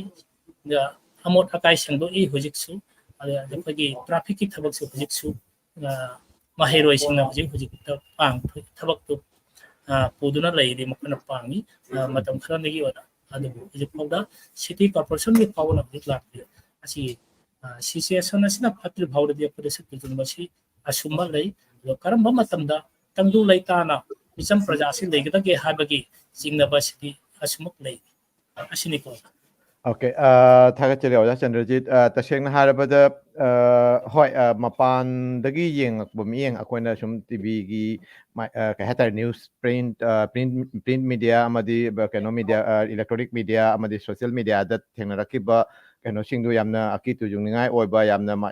ꯅꯨꯡꯁꯥ ꯊꯤꯅꯤꯡꯉꯥꯏ ꯑꯣꯏꯕ ꯊꯧꯗꯣꯛ ꯌꯥꯝ ꯊꯣꯛꯈꯤ ꯍꯥꯏꯅ ꯇꯥꯏ not only Dhaka all over Bangladesh ꯑꯗꯨꯒꯤ ꯃꯅꯨꯡꯗ ꯑꯩꯈꯣꯏ ꯁꯤꯂꯦꯠꯁꯨ ꯑꯃꯅꯤ ꯁꯤꯂꯦꯠꯇꯁꯨ ꯅꯨꯃꯤꯠ 5-6ꯅꯤ ꯃꯃꯥꯡꯗ ꯑꯩꯈꯣꯏ ꯐꯣꯜ ꯗꯥꯎꯟ ꯑꯣꯏꯔꯛꯄꯒꯤ ꯍꯦꯛ ꯃꯇꯨꯡꯗ ꯍꯧꯖꯤꯛ ꯂꯩꯔꯤꯕ ꯍꯥꯟꯅ ꯄꯥꯜꯂꯝꯕ ꯍꯥꯏꯇꯥꯔꯦ ꯀꯩꯅꯣꯒꯤ ꯑꯋꯥꯃꯤ ꯂꯤꯒꯀꯤ ꯑꯣꯐꯤꯁ ꯅꯠꯇ꯭ꯔꯒꯅ ꯃꯈꯣꯏꯒꯤ ꯊꯧꯕꯁꯤꯡꯗ ꯌꯥꯝ ꯑꯣꯠꯅꯕꯒꯤ ꯄꯥꯎ ꯀꯌꯥꯁꯨ ꯇꯥꯈꯤ ꯑꯗꯣ ꯍꯧꯖꯤꯛ ꯃꯊꯪꯗ ꯑꯩꯈꯣꯏ ꯁꯤꯂꯦꯠꯇ ꯑꯃꯨꯛ ꯂꯥꯛꯆꯒꯦ ꯁꯤꯂꯦꯠ ꯁꯤꯇꯤꯗ ꯑꯩꯈꯣꯏ ꯔꯥꯁꯦꯜꯅ ꯁꯨꯝ ꯑꯩꯈꯣꯏ ꯀꯩꯅꯣ ꯑꯃ ꯑꯣꯏꯅ ꯃꯦꯁꯦꯖ ꯑꯃ ꯑꯣꯏꯅ ꯍꯥꯏꯔꯛꯏꯁꯤನಿ ꯑꯩꯈꯣꯏꯒꯤ ꯊꯣꯏꯗꯣꯛꯄ ꯀꯩꯅꯣꯗꯤ ꯀꯌꯥ ꯊꯣꯛꯈꯤꯗꯦ ꯑꯗꯨꯒ ꯁꯨꯝ ꯑꯩꯈꯣꯏ ꯗꯨꯀꯥꯟ ꯍꯥꯏꯇꯥꯔꯦ ꯀꯩꯅꯣ ꯇꯧꯔꯝꯕ ꯑꯗꯨꯒ ꯑꯩꯈꯣꯏ ꯃꯅꯨꯡꯗꯁꯨ ꯍꯧꯖꯤꯛ ꯃꯃꯥꯡꯉꯩꯗ ꯄꯥꯜꯂꯝꯕ ꯍꯧꯖꯤꯛ ꯃꯃꯥꯡꯉꯩꯗ ꯄꯥꯜꯂꯝꯕ ꯁꯔꯀꯥꯔ ꯒꯚꯔꯟꯃꯦꯟꯠꯁꯤꯒ ꯃꯔꯤ ꯂꯩꯅꯔꯕ ꯑꯩꯈꯣꯏ ꯁꯨꯝ ꯅꯍꯥꯔꯣꯜꯒꯤ ꯃꯅꯨꯡꯗ ꯈꯔ ꯌꯥꯎꯕ ꯃꯈꯣꯏꯗ ꯈꯔ ꯀꯩꯅꯣ ꯇꯧꯕꯗꯤ ꯌꯥꯎ ꯃꯥꯟꯅꯦ ꯑꯗꯨꯒ ꯁꯨꯝ ꯀꯩ ꯍꯥꯏꯇꯥꯔꯦ ꯑꯩꯈꯣꯏ ꯗꯨꯀꯥꯟꯗ ꯅꯠꯇ꯭ꯔꯒ ꯏꯁꯇꯣꯔꯗ ꯁꯦꯜꯁꯃꯦꯟ ꯑꯣꯏꯅ ꯁꯦꯜꯁ ꯒꯥꯔꯗ ꯑꯣꯏꯅ ꯂꯩꯕꯁꯤꯡꯗ ꯈꯖꯤꯛꯇꯪ ꯀꯩꯅꯣ ꯑꯣꯏꯕꯒꯤ ꯄꯥꯎ ꯈꯔꯗꯤ ꯇꯥꯏ ꯑꯗꯨ ꯑꯩꯈꯣꯏ ꯃꯔꯤꯛ ꯆꯨꯝꯕ ꯄꯥꯎ ꯍꯥꯏꯇꯥꯔꯦ ꯌꯥꯝꯅ ꯑꯣꯖꯥ ꯍꯣꯏꯅ ꯊꯣꯏꯅ ꯃꯄꯥꯟ ꯊꯣꯛꯇ꯭ꯔꯁꯨ ꯃꯅꯨꯡꯗ ꯂꯩꯔꯦ ꯅꯠꯇ꯭ꯔꯒꯅ ꯈꯔ ꯇꯥꯕ ꯑꯣꯏꯅ ꯀꯔꯤ ꯀꯔꯝ ꯇꯧꯈꯤꯕ ꯁꯤꯂꯦꯠꯀꯤ ꯄꯥꯎꯁꯦ ꯑꯃꯨꯛꯇꯪ ꯇꯥꯕꯤꯁꯤ Thank you. Hꯧꯖꯤꯛ ꯔꯥꯁꯦꯜ ꯃꯥꯏꯕꯝꯅ ꯀꯣꯃꯦꯟꯁꯇ ꯏꯔꯛꯏꯕ ꯑꯁꯤ ꯑꯩꯅ ꯈꯪꯗꯕ ꯏꯟꯐꯣꯔꯃꯦꯁꯟꯅꯤ ꯔꯥꯁꯦꯜ ꯃꯥꯏꯕꯝꯕꯨ ꯊꯥꯒꯠꯆꯔꯤ ꯑꯍꯥꯟꯕꯗ ꯃꯥꯅ ꯏꯔꯛꯏꯁꯦ ꯑꯍꯥꯟꯕ ꯀꯣꯃꯦꯟꯁꯦ ꯄ꯭ꯔꯣꯃꯣꯠꯅ ꯍꯥꯏꯈꯤꯕꯗꯨꯅꯤ ꯃꯍꯥ ꯊꯨꯒꯥꯏꯕ ꯃꯇꯝꯗ ꯃꯩꯇꯩ ꯅꯨꯄꯤ ꯃꯆꯥ ꯑꯃꯕꯨ ꯎꯕꯗ ꯃꯩꯇꯩ ꯅꯨꯄꯤꯅꯤ ꯃꯈꯣꯏꯁꯦ ꯑꯋꯥꯃꯤ ꯂꯤꯒꯅꯤ ꯐꯨ ꯍꯥꯠꯂꯨ ꯍꯥꯏꯅ ꯇꯥꯟꯅꯔꯛꯈꯤ ꯍꯥꯏꯕ ꯑꯁꯤ ꯏꯟꯐꯣꯔꯃꯦꯁꯟꯁꯤ ꯌꯥꯝꯅ ꯀꯤꯅꯤꯡꯉꯥꯏ ꯑꯣꯏꯕ ꯏꯟꯐꯣꯔꯃꯦꯁꯟꯅꯤ ꯑꯁꯤ ꯑꯩ ꯈꯪꯗꯕ ꯑꯁꯨꯛ ꯀꯨꯏꯕ ꯇꯥꯗꯦ ꯑꯁꯤ ꯄꯥꯎꯁꯤ ꯑꯁꯤ ꯃꯊꯪꯗꯅ ꯑꯃꯒ ꯏꯔꯛꯏꯕꯁꯦ ꯁꯤꯀꯣꯟꯁꯇ ꯁꯥꯇ꯭ꯔ ꯂꯤꯒ ꯇꯧꯔꯝꯕ ꯃꯩꯇꯩ ꯅꯨꯄꯥ ꯃꯆꯥ ꯑꯃꯒꯤ ꯗꯨꯀꯥꯟ ꯊꯨꯒꯥꯏꯕꯒꯤ ꯄꯥꯎ ꯇꯥꯈꯤ ꯑꯁꯤ ꯑꯅꯤꯃꯛ ꯑꯩ ꯈꯪꯗꯕꯅꯤ ꯃꯩꯇꯩꯗ ꯑꯁꯨꯝꯅ ꯑꯦꯇꯥꯛ ꯇꯧꯕꯒꯤ ꯄꯥꯎꯁꯤ ꯑꯩ ꯈꯪꯗꯦ ꯑꯩꯅ ꯉꯁꯤ ꯑꯍꯥꯟꯕ ꯇꯥꯕꯅꯤ ꯑꯗꯨ ꯇꯥꯡ 5ꯗ ꯑꯩꯈꯣꯏꯒꯤ ꯁꯦꯈ ꯍꯁꯤꯅꯥꯅ ꯐꯝ ꯊꯥꯗꯣꯛꯑꯕ ꯃꯇꯨꯡꯗ ꯁꯤꯂꯦꯠꯀꯤ ꯁꯔꯀꯥꯔ ꯅꯨꯃꯤꯠꯇꯨ ꯑꯩ ꯌꯨꯝꯗ ꯂꯩ ꯑꯩꯈꯣꯏ ꯁꯔꯀꯥꯔꯅ ꯑꯩꯈꯣꯏꯒꯤ ꯑꯣꯐꯤꯁ ꯁꯨꯇꯤ ꯄꯤꯕꯅ ꯑꯩꯈꯣꯏ ꯌꯨꯝꯗ ꯂꯩ ꯅꯨꯃꯤꯠꯇꯨ ꯑꯣꯐꯤꯁ ꯀꯥꯗꯦ ꯑꯗꯨ ꯇꯤꯚꯤꯗ ꯑꯩꯅ ꯃꯍꯥꯛꯀꯤ ꯅ꯭ꯌꯨꯁꯇ ꯎꯔꯕ ꯃꯇꯝꯗ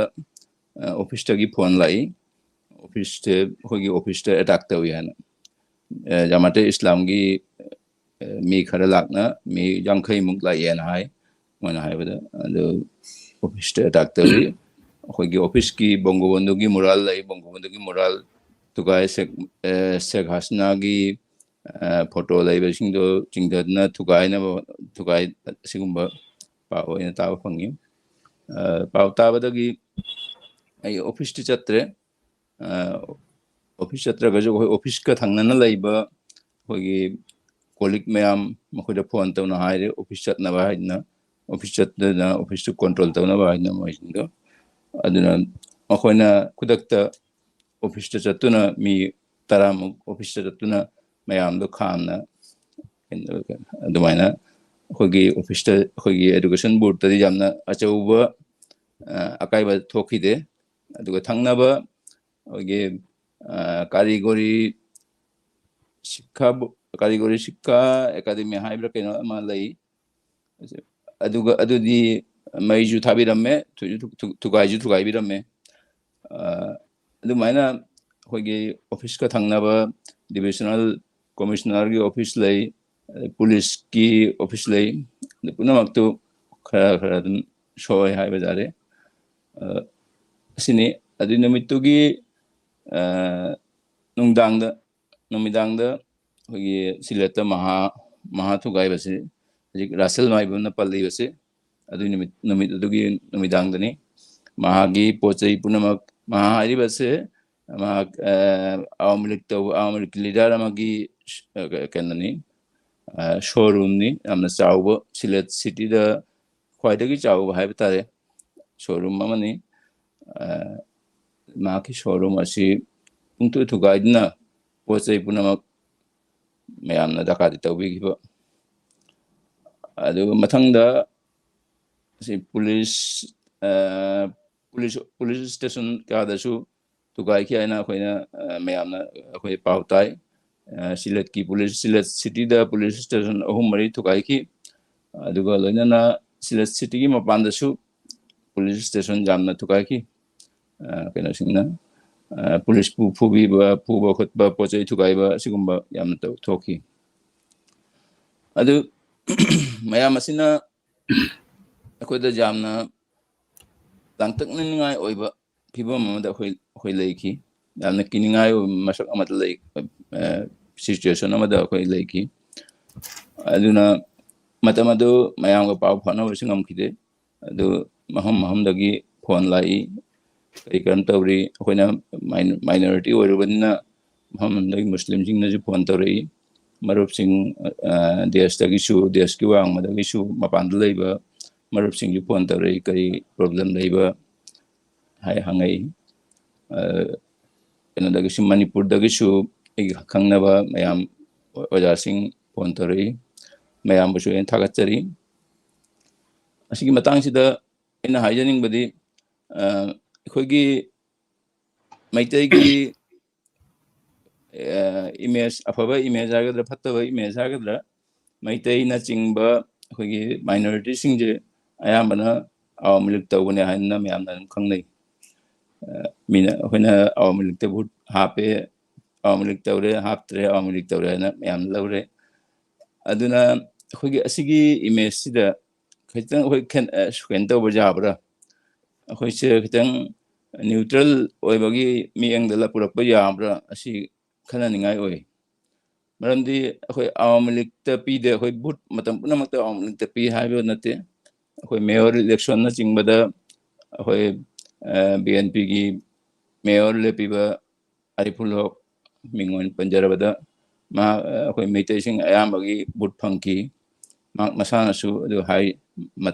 ꯃꯇꯝꯗ ꯑꯗꯨ ꯍꯥꯏ ꯃꯩꯇꯩꯁꯤꯡꯅ ꯃꯍꯥꯛꯄꯨ ꯚꯣꯠ ꯄꯤꯗꯨꯅ ꯃꯍꯥꯛ ꯄꯥꯁ ꯇꯧꯕꯅꯤ ꯍꯥꯏꯅ ꯑꯁꯤꯒꯨꯝꯕ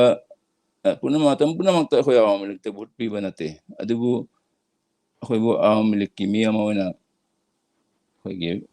ꯃꯦꯖꯣꯔꯤꯇꯤ ꯄꯣꯄꯨꯂꯦꯁꯟꯅ ꯂꯧꯕ ꯑꯁꯤ ꯑꯩꯈꯣꯏꯒꯤ ꯏꯃꯦꯖꯇ ꯑꯁꯣꯛꯄ ꯑꯃ ꯑꯣꯏꯔꯛꯀꯅꯤ ꯍꯥꯏꯕꯁꯦ ꯑꯩꯈꯣꯏꯒꯤ ꯀꯔꯤ ꯍꯥꯏꯒꯅꯤ ꯑꯋꯥꯃꯤ ꯂꯤꯛꯀꯤ ꯑꯦꯟꯇꯤ ꯑꯋꯥꯃꯤ ꯂꯤꯛ ꯊꯧꯗꯣꯛ ꯑꯃꯇꯪ ꯊꯣꯛꯄꯗ ꯑꯩꯈꯣꯏꯁꯦ ꯑꯋꯥꯃꯤ ꯂꯤꯛꯒꯔ ꯑꯃ ꯑꯣꯏꯅ ꯂꯧꯕꯁꯦ ꯑꯁꯤ ꯌꯥꯝꯅ ꯀꯤꯅꯤꯡꯉꯥꯏꯅꯤ ꯍꯧꯖꯤꯛ ꯔꯥꯁꯦꯜ ꯃꯥꯏꯕꯝꯅ ꯍꯥꯏꯔꯤꯕ ꯅꯨꯄꯤ ꯃꯆꯥ ꯑꯃꯕꯨ ꯑꯋꯥꯃꯤ ꯂꯤꯛꯒꯔꯅꯤ ꯃꯣꯏꯁꯨ ꯐꯨ ꯍꯥꯠꯂꯨ ꯍꯥꯏꯅ ꯍꯥꯏꯕꯁꯦ ꯑꯁꯤꯒꯨꯝꯕ ꯁꯤꯆꯨꯋꯦꯁꯟꯁꯦ ꯑꯩꯈꯣꯏ ꯌꯥꯝ ꯇꯣꯏꯅ ꯊꯦꯡꯅꯩ ꯃꯇꯝꯗ ꯑꯩꯈꯣꯏꯅ ꯁ꯭ꯀꯨꯜꯗ ꯇꯝꯂꯤꯉꯩꯗ ꯀꯣꯂꯦꯖ ꯇꯝꯂꯤꯉꯩꯗꯁꯨ ꯌꯥꯝ ꯇꯣꯏꯅ ꯊꯦꯡꯅꯩ ꯑꯩꯈꯣꯏꯅ ꯀꯔꯤꯒꯨꯝꯕ ꯄꯣꯂꯤꯇꯤꯛꯁ ꯇꯧꯗ꯭ꯔꯒꯁꯨ BNP ꯖꯃꯥꯠꯀꯤ ꯃꯤꯅ ꯑꯩꯈꯣꯏꯕꯨ ꯁꯥꯇ꯭ꯔ ꯂꯤꯛꯀꯤ ꯃꯤꯅ ꯍꯥꯏꯅ ꯂꯧꯔꯤ ꯑꯁꯤꯒꯤ ꯁꯤꯆꯨꯋꯦꯁꯟꯁꯦ ꯑꯩꯈꯣꯏ ꯇꯣꯏꯅ ꯊꯦꯡꯅꯩ ꯑꯗꯨꯅ ꯑꯁꯤꯒꯤ ꯃꯇꯥꯡꯁꯤꯁꯨ ꯑꯩꯈꯣꯏ ꯈꯟꯊꯐꯝ ꯊꯣꯛꯏ ꯑꯗꯨꯒ ꯃꯊꯪꯗ ꯑꯃꯨꯛ ꯃꯇꯥꯡꯁꯤ ꯂꯥꯛꯄ ꯌꯥꯏ ꯑꯩꯈꯣꯏ ꯃꯊꯪꯗ ꯑꯩꯈꯣই ꯀꯔꯤ ꯇꯧꯕ ꯌꯥꯕ ꯑꯁꯤꯒꯨꯝꯕ ꯀ꯭ꯔꯤꯇꯤꯀꯦꯜ ꯁꯤꯆꯨꯋꯦꯁꯟꯗ ꯑꯩꯈꯣꯏ ꯀꯔꯤ ꯇꯧꯐꯝ ꯊꯣꯛꯄ ꯑꯁꯤꯁꯨ ꯈꯔ ꯈꯟꯅꯅꯕ ꯍꯥꯏꯗꯅ ꯅꯤꯡꯁꯤꯡꯖꯔꯤ ꯃꯌꯥꯝ ꯈꯨꯔꯨꯝꯖꯔꯤ ꯊꯦꯡꯛ ꯌꯨ ꯊꯥꯒꯠꯆꯔꯤ ꯑꯣꯖꯥ ꯅꯤꯔꯟꯖꯟ ꯇꯧꯕ ꯇꯁꯦꯡꯕꯅꯤ ꯑꯩꯈꯣꯏꯒꯤ ꯀꯩ ꯍꯥꯏꯇꯥꯔꯦ ꯑꯁꯤ ꯃꯩꯇꯩ ꯈꯛꯇ ꯅꯠꯇꯦꯗ ꯇꯁꯦꯡꯅ ꯍꯥꯏꯔꯒꯗꯤ ꯔꯤꯂꯤꯖꯤꯌꯁ ꯃꯥꯏꯅꯣꯔꯤꯇꯤ ꯑꯗꯩꯗꯤ ꯑꯦꯊꯅꯤꯛ ꯃꯥꯏꯅꯣꯔꯤꯇꯤ ꯑꯣꯔ ꯂꯤꯡꯒ꯭ꯋꯤꯁꯇꯤꯛ ꯃꯥꯏꯅꯣꯔꯤꯇꯤꯁꯤꯡꯁꯤ ꯄ꯭ꯔꯣ ꯑꯋꯥꯃꯤ ꯂꯤꯛ ꯑꯣꯏꯅ ꯈꯔ ꯎꯏ ꯃꯌꯥꯝꯗ ꯇꯁꯦꯡꯅꯃꯛꯁꯨ ꯑꯁꯤ ꯑꯩꯈꯣꯏꯅ ꯍꯦꯛꯇ ꯅꯣꯡꯃꯗ ꯅꯠꯇ꯭ꯔꯒꯅ ꯀꯩꯅꯣꯗ ꯊꯨꯒꯥꯏꯕꯗꯤ ꯉꯝꯃꯣꯏ ꯑꯗꯨ ꯑꯣꯏꯔꯁꯨ ꯑꯩꯈꯣꯏꯅ ꯈꯔ ꯆꯦꯛꯁꯤꯟꯍꯧꯕ ꯍꯥꯏꯇꯥꯔꯦ ꯑꯗꯨꯒ ꯂꯣꯏꯅꯅ ꯑꯇꯣꯞ ꯑꯇꯣꯞꯄ ꯀꯩꯅꯣꯁꯤꯡꯒ ꯃꯔꯨꯑꯣꯏꯅ ꯄꯣꯂꯤꯇꯤꯀꯦꯂꯤ ꯅꯠꯇ꯭ꯔꯒꯁꯨ ꯑꯩꯈꯣꯏꯒꯤ ꯀꯝꯃ꯭ꯌꯨꯅꯤꯇꯤꯒꯤ ꯑꯣꯏꯕ ꯐꯪꯁꯟ ꯍꯥꯏꯒꯗ꯭ꯔꯥ ꯏꯚꯦꯟꯠꯁꯤꯡꯗ ꯑꯇꯣꯞ ꯑꯇꯣꯞꯄ ꯄꯣꯂꯤꯇꯤꯀꯦꯜ ꯅꯠꯇ꯭ꯔꯒꯅ ꯀꯜꯆꯔꯦꯜ ꯑꯦꯛꯇꯤꯚꯤꯁ ꯂꯩꯔꯤꯕꯁꯤꯡꯒꯁꯨ ꯑꯩꯈꯣꯏꯒ ꯃꯔꯤ ꯂꯩꯅꯕ ꯏꯟꯇꯦꯂꯦꯛꯆꯨꯋꯦꯜꯁꯤꯡꯒ ꯃꯔꯤ ꯂꯩꯅꯕ ꯑꯗꯨꯒꯨꯝꯕ ꯀꯩ ꯍꯥꯏꯇꯥꯔꯦ ꯋꯤ ꯑꯥꯔ ꯅ꯭ꯌꯨꯇ꯭ꯔꯦꯜ ꯍꯥꯏꯕꯒꯤ ꯀꯩꯅꯣꯃꯁꯨ ꯈꯔ ꯑꯩꯈꯣꯏ ꯁꯤꯒꯤ ꯃꯥꯏꯀꯩꯗꯩ ꯊꯝꯐꯝ ꯊꯣꯛꯄ꯭ꯔꯥ ꯍꯥꯏꯅꯁꯨ ꯈꯜꯂꯤ ꯑꯦꯅꯤꯋꯦ ꯑꯁꯤꯒꯤ ꯃꯇꯥꯡꯗ ꯑꯩꯈꯣꯏ ꯑꯣꯖꯥ ꯀꯩꯅꯣꯗ ꯑꯣꯏꯅ ꯂꯥꯛꯁꯤ ꯑꯩꯈꯣꯏꯒꯤ ꯑꯣꯖꯥ ꯁꯖꯥꯗꯨꯜ ꯍꯛ ꯁꯄꯣꯟ ꯃꯍꯥꯛ ꯕꯪꯒ꯭ꯂꯥꯗꯦꯁꯀꯤ ꯍꯧꯖꯤꯛ ꯀꯩꯅꯣꯁꯤꯒ ꯀꯔꯝꯕ ꯁ꯭ꯀꯨꯜꯕꯨꯗꯤ ꯊꯤꯡꯉꯤ ꯃꯇꯝꯁꯤꯗꯩꯁꯤꯗ ꯑꯗꯨꯅ ꯊꯣꯏꯗꯣꯛꯄ ꯃꯥꯏ ꯊꯕꯛ ꯏꯪꯈꯥꯡꯒꯤꯗꯤ ꯊꯣꯏꯗꯣꯛꯄ ꯑꯄꯟꯕ ꯂꯩꯔꯝꯃꯣꯏ ꯍꯥꯏꯅ ꯈꯜꯂꯤ ꯃꯇꯝꯗꯨꯗ ꯑꯗꯨꯒ ꯂꯣꯏꯅꯅ ꯍꯧꯖꯤꯛ ꯀꯃꯜꯒꯣꯟꯁꯇ ꯃꯣꯂꯣꯏꯖꯥꯔꯗ ꯀꯔꯤ ꯑꯣꯏꯈꯤꯕ ꯀꯔꯤ ꯐꯤꯕꯝ ꯐꯪꯈꯤꯕ ꯑꯃꯗꯤ ꯑꯩꯈꯣꯏ ꯀꯩ ꯍꯥꯏꯇꯥꯔꯦ ꯂꯣꯀꯦꯜ ꯀꯩꯅꯣꯁꯤꯒꯤ ꯀꯩꯅꯣꯁꯨ ꯈꯖꯤꯛꯇꯪ ꯇꯥꯕꯤꯅꯁꯤ ꯑꯣꯖꯥ ꯁꯖꯥꯠ ꯃꯊꯪꯗ ꯑꯗꯨꯒ ꯑꯩꯈꯣꯏꯒꯤ ꯍꯧꯖꯤꯛꯀꯤ ꯀ꯭ꯔꯤꯇꯤꯀꯦꯜ ꯁꯤꯆꯨꯋꯦꯁꯟꯁꯤ ꯊꯦꯡꯅꯔꯕ ꯃꯇꯨꯡꯗ ꯑꯩꯈꯣꯏꯒꯤ ꯉꯁꯥꯏꯒꯤ ꯑꯣꯖꯥ ꯅꯤꯔꯟꯖꯟꯅ ꯍꯥꯏꯈꯤꯕ ꯑꯩꯈꯣꯏꯒꯤ ꯁꯦꯝ ꯁꯥꯕ ꯅꯠꯇ꯭ꯔꯒ ꯐ꯭ꯌꯨꯆꯔ ꯄ꯭ꯔꯣꯁꯄꯦꯛꯇꯣ ꯑꯗꯨꯒ ꯂꯥꯛꯆꯒꯦ ꯍꯧꯖꯤꯛ ꯈꯖꯤꯛꯇꯪ ꯑꯩꯈꯣꯏ ꯔꯤꯄꯣꯔꯠꯁꯦ ꯑꯃꯨꯛꯇꯪ ꯂꯧꯖꯈꯤꯒꯦ ꯑꯣꯖꯥ ꯍꯥꯏꯕꯤꯔꯣ ꯑꯣꯖꯥ ꯁꯖꯥꯠ ꯊꯥꯒꯠꯆꯔꯤ ꯃꯌꯥꯝꯕꯨ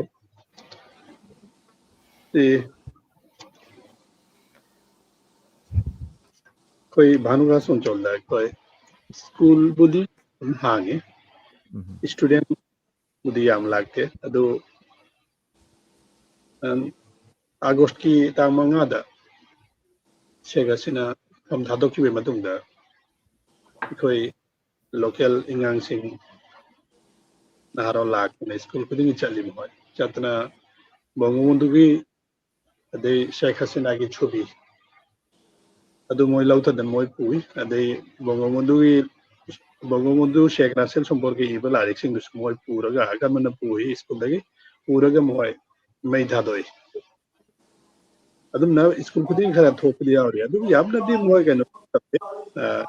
ꯇꯧꯗꯦ ꯇꯧꯗꯦ ꯃꯣꯏꯁꯨ ꯗꯦꯕꯦ ꯃꯣꯏꯅ ꯎꯒ꯭ꯔꯣꯏ ꯂꯥꯛꯏꯗꯣ ꯑꯩꯈꯣꯏꯁꯨ ꯌꯥꯝꯅ ꯇꯧꯔꯛꯄ ꯇꯧꯔꯨꯗꯦ ꯑꯗꯣ ꯂꯥꯛꯄꯗ ꯑꯩꯈꯣꯏ ꯑꯗꯨꯝ ꯄꯥꯎ ꯂꯧꯕ ꯁ꯭ꯀꯨꯜ ꯈꯨꯗꯤꯡꯒꯤ ꯃꯣꯏ ꯆꯠꯂꯤ ꯑꯗꯨꯝ ꯆꯠꯂꯤ ꯄ꯭ꯔꯥꯏꯃꯥꯔꯤ ꯍꯥꯏ ꯁ꯭ꯀꯨꯜꯗ ꯆꯠꯂꯤ ꯍꯥꯏꯅ ꯑꯗꯒꯤ ꯑꯗꯨꯅ ꯌꯥꯔꯒꯤ ꯋꯥꯔꯤ ꯑꯗꯨ ꯃꯊꯪꯗ ꯑꯩꯈꯣꯏ ꯁꯤꯔꯤꯃꯪꯒꯣꯜ ꯃꯣꯂꯨꯖꯥꯔꯒꯤꯗꯨ ꯍꯥꯏꯔꯤꯗꯨꯅꯤ ꯁꯤꯔꯤꯃꯪꯒꯣꯜꯗ ꯑꯩꯈꯣꯏ ꯑꯣꯄꯣꯖꯤꯁꯟ ꯂꯤꯗꯔꯒꯤ ꯃꯩ ꯊꯥꯕ ꯌꯥꯎꯔꯤ ꯃꯣꯂꯨꯖꯥꯔ এবং শ্রীমঙ্গলদা এবং যে চাওরবা ꯑꯩꯈꯣꯏ ꯍꯣꯇꯦꯜ ꯔꯦꯁꯇꯨꯔꯦꯟ ꯗꯨꯀꯥꯟ ꯄꯥꯠꯁꯨ ꯈꯔ ꯍꯤꯡꯗꯨꯅ ꯀꯩꯅꯣ ꯇꯧꯕ ꯑꯗꯩ ꯃꯣꯏ आंदोलनꯒꯤ ꯁꯣꯃꯣꯏꯗ ꯏꯁꯤꯡ ꯄꯤꯊꯛꯇꯦ ꯍꯥꯏꯅ ꯃꯣꯏꯕꯨ ꯍꯦꯜꯞ ꯇꯧꯗꯦ ꯍꯥꯏꯅꯁꯨ दुकान पात थुगाइबा पोचै लुटपाट तौबसु खरा ताइ पावारि ताइ अदु मोलुजा सिरमंगलम दै भानुवासदि सुम अदुमा यामना कैनो प्रॉब्लम दि लैते दा तापर कोई से लैदिबा हिंदू अदुसितो एलाका कुलक्ता मंदिर लैरिबा मयामसि इखोगी मेजर कोई बांगाली संप्रदाय मयामनसु पुल्लगसु अदुगी पहारा अखोगी युम संगबा मंदिर संगबगी थबुकसी अखोगी एलाकादा बाजार कमिटी की सभापति की नेतृत्व बाजार तवी विभिन्न खुलकता सदुना मितई अंगन अदगे मितई न चिंबा अद विष्णु दयाल चिंबा खुलकता मंदिरदा मयांगनसु मोयबु हेल्प तौदना मोय मरुपसिंग हेल्प तौदना पहारा तवयाना जे पाउसी खंगे आकी एमबुदी यामना प्रॉब्लम बुदी लैते कोइसिदा दुनियागी ओके हाबिबु तारी अदुनी अदु so hoi akoi kenogi now somerendro akoi ongtam somerendro so hare banwasi onai thotok keno leite so mathang da tasengna haragadi koi banwasi khara shu remote oiba aduga proof mayamna keno tawbanina proof mayamna tabanina khara keno oi khajiktang keno oiba haitare adugi mathang da ꯑꯩꯈꯣꯏꯒꯤ ꯑꯣꯏꯔꯤꯕ ꯐꯤꯕꯝ ꯁꯤꯗꯩ ꯁꯤꯗ ꯃꯊꯪ ꯑꯩꯈꯣꯏꯒꯤ ꯂꯩꯕꯤꯅꯔꯤꯕ ꯊꯪꯅꯔꯤꯕ ꯐꯨꯔꯨꯞꯆꯥꯁꯤꯡꯒ ꯂꯣꯏꯅꯅ ꯑꯩꯈꯣꯏ ꯃꯦꯟ stream ꯕꯦꯡꯒꯣꯂꯤꯅꯁꯨ ꯌꯥꯝꯅ ꯃꯇꯦꯡ ꯄꯥꯡꯕꯒꯤ ꯀꯩꯅꯣ ꯈꯨꯗꯝꯁꯨ ꯂꯩ ꯇꯣ ꯃꯊꯪ ꯍꯧꯖꯤꯛ ꯑꯃꯨꯛꯀ ꯔꯥꯎꯟ ꯑꯃꯇꯪ ꯂꯥꯛꯆꯒꯦ ꯑꯁꯤꯒꯤ ꯔꯥꯎꯟꯁꯤꯗꯗꯤ ꯑꯣꯖꯥ ꯅꯤꯔꯟꯖꯟ ꯆꯟꯗ꯭ꯔꯖꯤꯠ ꯗ ꯑꯗꯩꯗꯤ ꯆꯟꯗ꯭ꯔꯁꯣꯄꯟ ꯃꯌꯥꯝꯅꯁꯨ ꯑꯃꯨꯛꯇꯪ ꯍꯥꯏꯕꯤꯌꯨ ꯑꯩꯈꯣꯏ ꯑꯣꯏꯔꯛꯏꯕ ꯐꯤꯕꯝꯁꯤ ꯍꯟꯗꯛꯀꯤꯁꯤꯅ ꯑꯍꯥꯟꯕ ꯅꯠꯇ꯭ꯔꯒ ꯍꯟꯗꯛꯀꯤꯁꯤꯅ ꯑꯀꯣꯟꯕ ꯑꯣꯏꯅꯤ ꯍꯥꯏꯕ ꯂꯩꯇꯦ ꯑꯁꯤꯒꯨꯝꯕ ꯆꯤꯔꯕ ꯇꯟꯖꯥ ꯑꯁꯤꯗ ꯑꯩꯈꯣꯏꯅ ꯀꯔꯤ ꯇꯧꯐꯝ ꯊꯣꯛꯏ ꯑꯦꯖ ꯑꯦ ꯂꯤꯡꯒ꯭ꯋꯤꯁꯇꯤꯛ ꯀꯩ ꯍꯥꯏꯇꯥꯔꯦ ꯑꯦꯊꯅꯤꯛ ꯃꯥꯏꯅꯣꯔꯤꯇꯤ ꯍꯥꯏꯗꯤ ꯈꯔ ꯃꯥꯏꯀ꯭ꯔꯣꯁꯀꯣꯄꯤꯛ ꯃꯥꯏꯅꯣꯔꯤꯇꯤ ꯑꯩꯈꯣꯏꯒꯨꯝꯕ ꯂꯩꯔꯤꯕ ꯐꯨꯔꯨꯞꯆꯥꯁꯤꯡꯁꯤꯒꯤ ꯃꯅꯨꯡꯗ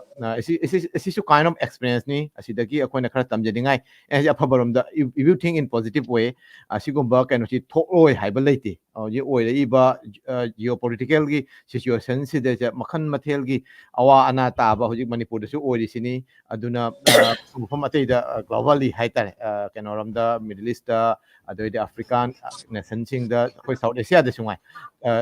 ꯀꯩꯅꯣꯗ ꯁ꯭ꯔꯤꯂꯪꯀꯥꯗꯁꯨ ꯑꯣꯏꯈꯤ ꯁꯣ ꯑꯁꯤꯒꯨꯝꯕ ꯏꯍꯧ ꯅꯠꯇ꯭ꯔꯒ ꯂꯩꯕꯥꯛ ꯏꯔꯥꯡ ꯊꯣꯛꯄ ꯂꯩꯕꯥꯛ ꯏꯔꯥꯡ ꯊꯣꯛꯄ ꯃꯇꯝꯁꯤꯗ ꯑꯩꯈꯣꯏꯒꯤ ꯃꯥꯏꯀꯩꯗꯒꯤ ꯀꯔꯤ ꯁꯦꯝ ꯁꯥꯕ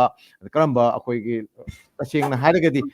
ꯍꯧꯖꯤꯛꯇꯒꯤ ꯍꯧꯅ ꯁꯦꯝꯁꯦ ꯀ꯭ꯔꯥꯏꯁꯤꯁ ꯃꯨꯚꯃꯦꯟꯗ ꯍꯥꯎ ꯇꯨ ꯄ꯭ꯔꯤꯚꯦꯟ ꯑꯃꯁꯨꯡ ꯍꯥꯎ ꯇꯨ ꯁꯔꯚꯥꯏꯚ ꯑꯗꯩꯗꯤ ꯑꯩꯈꯣꯏꯒꯤ ꯄꯣꯂꯤꯁꯤ ꯅꯠꯇ꯭ꯔꯒꯅ ꯑꯩꯈꯣꯏꯒꯤ ꯏꯁꯇ꯭ꯔꯦꯇꯤꯖꯤꯁꯦ ꯑꯁꯤꯗ ꯑꯃꯨꯛꯇꯪ ꯈꯔ ꯁꯝꯂꯞꯅ ꯃꯊꯪ ꯑꯩꯈꯣꯏ ꯂꯥꯛꯆꯒꯦ ꯇꯣ ꯑꯍꯥꯟꯕꯃꯛꯇꯗ ꯑꯩ ꯑꯣꯖꯥ ꯆꯟꯗ꯭ꯔꯖꯤꯠꯇꯒꯤ ꯍꯧꯖꯒꯦ ꯑꯁꯤꯒꯨꯝꯕ ꯑꯩꯈꯣꯏꯅ ꯇꯥꯕꯤꯔꯤꯕ ꯃꯌꯥꯝꯁꯤꯡꯗꯒꯤꯁꯨ ꯀꯔꯤꯒꯨꯝꯕ ꯀꯣꯃꯦꯟ ꯅꯠꯇ꯭ꯔꯒꯅ ꯀꯔꯤꯒꯨꯝꯕ ꯋꯥꯍꯪ ꯂꯩꯔꯒꯁꯨ ꯃꯌꯥꯝ ꯁꯨꯝ ꯑꯩꯈꯣꯏ ꯀꯣꯃꯦꯟꯠꯀꯤ ꯀꯩꯅꯣ ꯁꯨꯝ ꯍꯪꯕꯤꯔꯛꯎ ꯌꯨꯇ꯭ꯌꯨꯕꯇꯕꯨ ꯑꯣꯏꯔꯣ ꯐꯦꯁꯕꯨꯛꯇꯕꯨ ꯑꯣꯏꯔꯣ ꯑꯩꯈꯣꯏꯒꯤ ꯂꯥꯏꯚ ꯀꯩꯅꯣꯁꯤꯗꯩꯁꯤꯗ ꯃꯌꯥꯝꯅꯕꯨ ꯍꯪꯕꯤꯔꯛꯑꯒꯗꯤ ꯑꯩꯈꯣꯏ ꯁꯣꯏꯗꯅ ꯑꯣꯖꯥꯅ ꯈꯪꯅꯤꯡꯕ ꯅꯠꯇ꯭ꯔꯒꯅ ꯍꯪꯕꯤꯔꯛꯏꯕ ꯋꯥꯍꯪꯁꯤꯡꯗꯨꯁꯨ ꯑꯩꯈꯣꯏ ꯄꯥꯎꯈꯨꯝ ꯄꯤꯖꯅꯕ ꯍꯣꯠꯅꯒꯦ ꯑꯩꯈꯣꯏ ꯉꯝꯃꯒꯗꯤ ꯑꯗꯨꯒ ꯂꯣꯏꯅꯅ ꯃꯔꯛꯁꯤꯗꯩꯁꯤꯗ ꯑꯩꯅ ꯀꯩꯅꯣꯃꯇꯪ ꯎꯠꯆꯅꯤꯡꯕꯅ ꯑꯩꯈꯣꯏ ꯃꯅꯤꯄꯨꯔꯒꯤ CM ꯄꯥꯕꯨꯡ ꯑꯩꯈꯣꯏꯒꯤ ꯃꯌꯥꯝꯅꯁꯨ ꯈꯪꯅꯔꯤꯕ శ్రీ N ꯕꯤꯔꯦꯟꯅ ꯑꯩꯈꯣꯏ ꯕꯪꯒ꯭ꯂꯥꯗꯦꯁꯇ ꯂꯩꯔꯤꯕ ꯏꯆꯤꯟ ꯏꯅꯥꯎꯁꯤꯡ ꯀꯔꯝ ꯇꯧꯔꯤ ꯍꯥꯏꯅꯁꯨ ꯍꯪꯕꯤꯔꯛꯈꯤ ꯑꯁꯤꯁꯨ ꯑꯩꯈꯣꯏ ꯕꯪꯒ꯭ꯂꯥꯗꯦꯁꯇ ꯂꯩꯔꯤꯕ ꯑꯩꯈꯣꯏ ꯃꯌꯥꯝꯅ ꯌꯥꯝꯅ ꯍꯔꯥꯎꯅ ꯀꯩꯅꯣ ꯇꯧꯅ ꯀꯩ ꯍꯥꯏꯇꯥꯔꯦ ꯅꯨꯡꯉꯥꯏꯖꯈꯤ ꯑꯁꯤꯒꯤ ꯃꯇꯥꯡꯁꯤꯁꯨ ꯑꯩꯈꯣꯏ ꯌꯥꯝꯅ ꯀꯩꯅꯣ ꯇꯧꯖꯅꯤꯡꯉꯤ ꯀꯩ ꯍꯥꯏꯇꯥꯔꯦ ꯊꯥꯒꯠꯆꯅꯤꯡꯉꯤ ꯄꯥꯕꯨꯡꯕꯨꯁꯨ ꯑꯩꯈꯣꯏ ꯃꯊꯪꯗ ꯌꯥꯔꯒꯗꯤ ꯀꯩꯅꯣꯁꯤ ꯑꯩ ꯁ꯭ꯂꯥꯏꯗꯁꯦ ꯉꯥꯏꯍꯥꯛꯇꯪ ꯎꯠꯆꯔꯛꯀꯦꯀꯣ ꯑꯩ ꯑꯃꯨꯛꯇꯪ ꯌꯥꯕ꯭ꯔꯥ ꯌꯦꯡꯒꯦ ꯑꯗꯨꯒꯤ ꯃꯊꯪꯗ ꯑꯩꯈꯣꯏ ꯆꯟꯗ꯭ꯔꯖꯤꯠꯇ ꯂꯥꯛꯆꯒꯦ ꯌꯦꯡꯁꯤ ꯀꯩꯅꯣꯁꯦ ꯑꯣꯀꯦ ꯃꯁꯤꯒꯤꯁꯤ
तो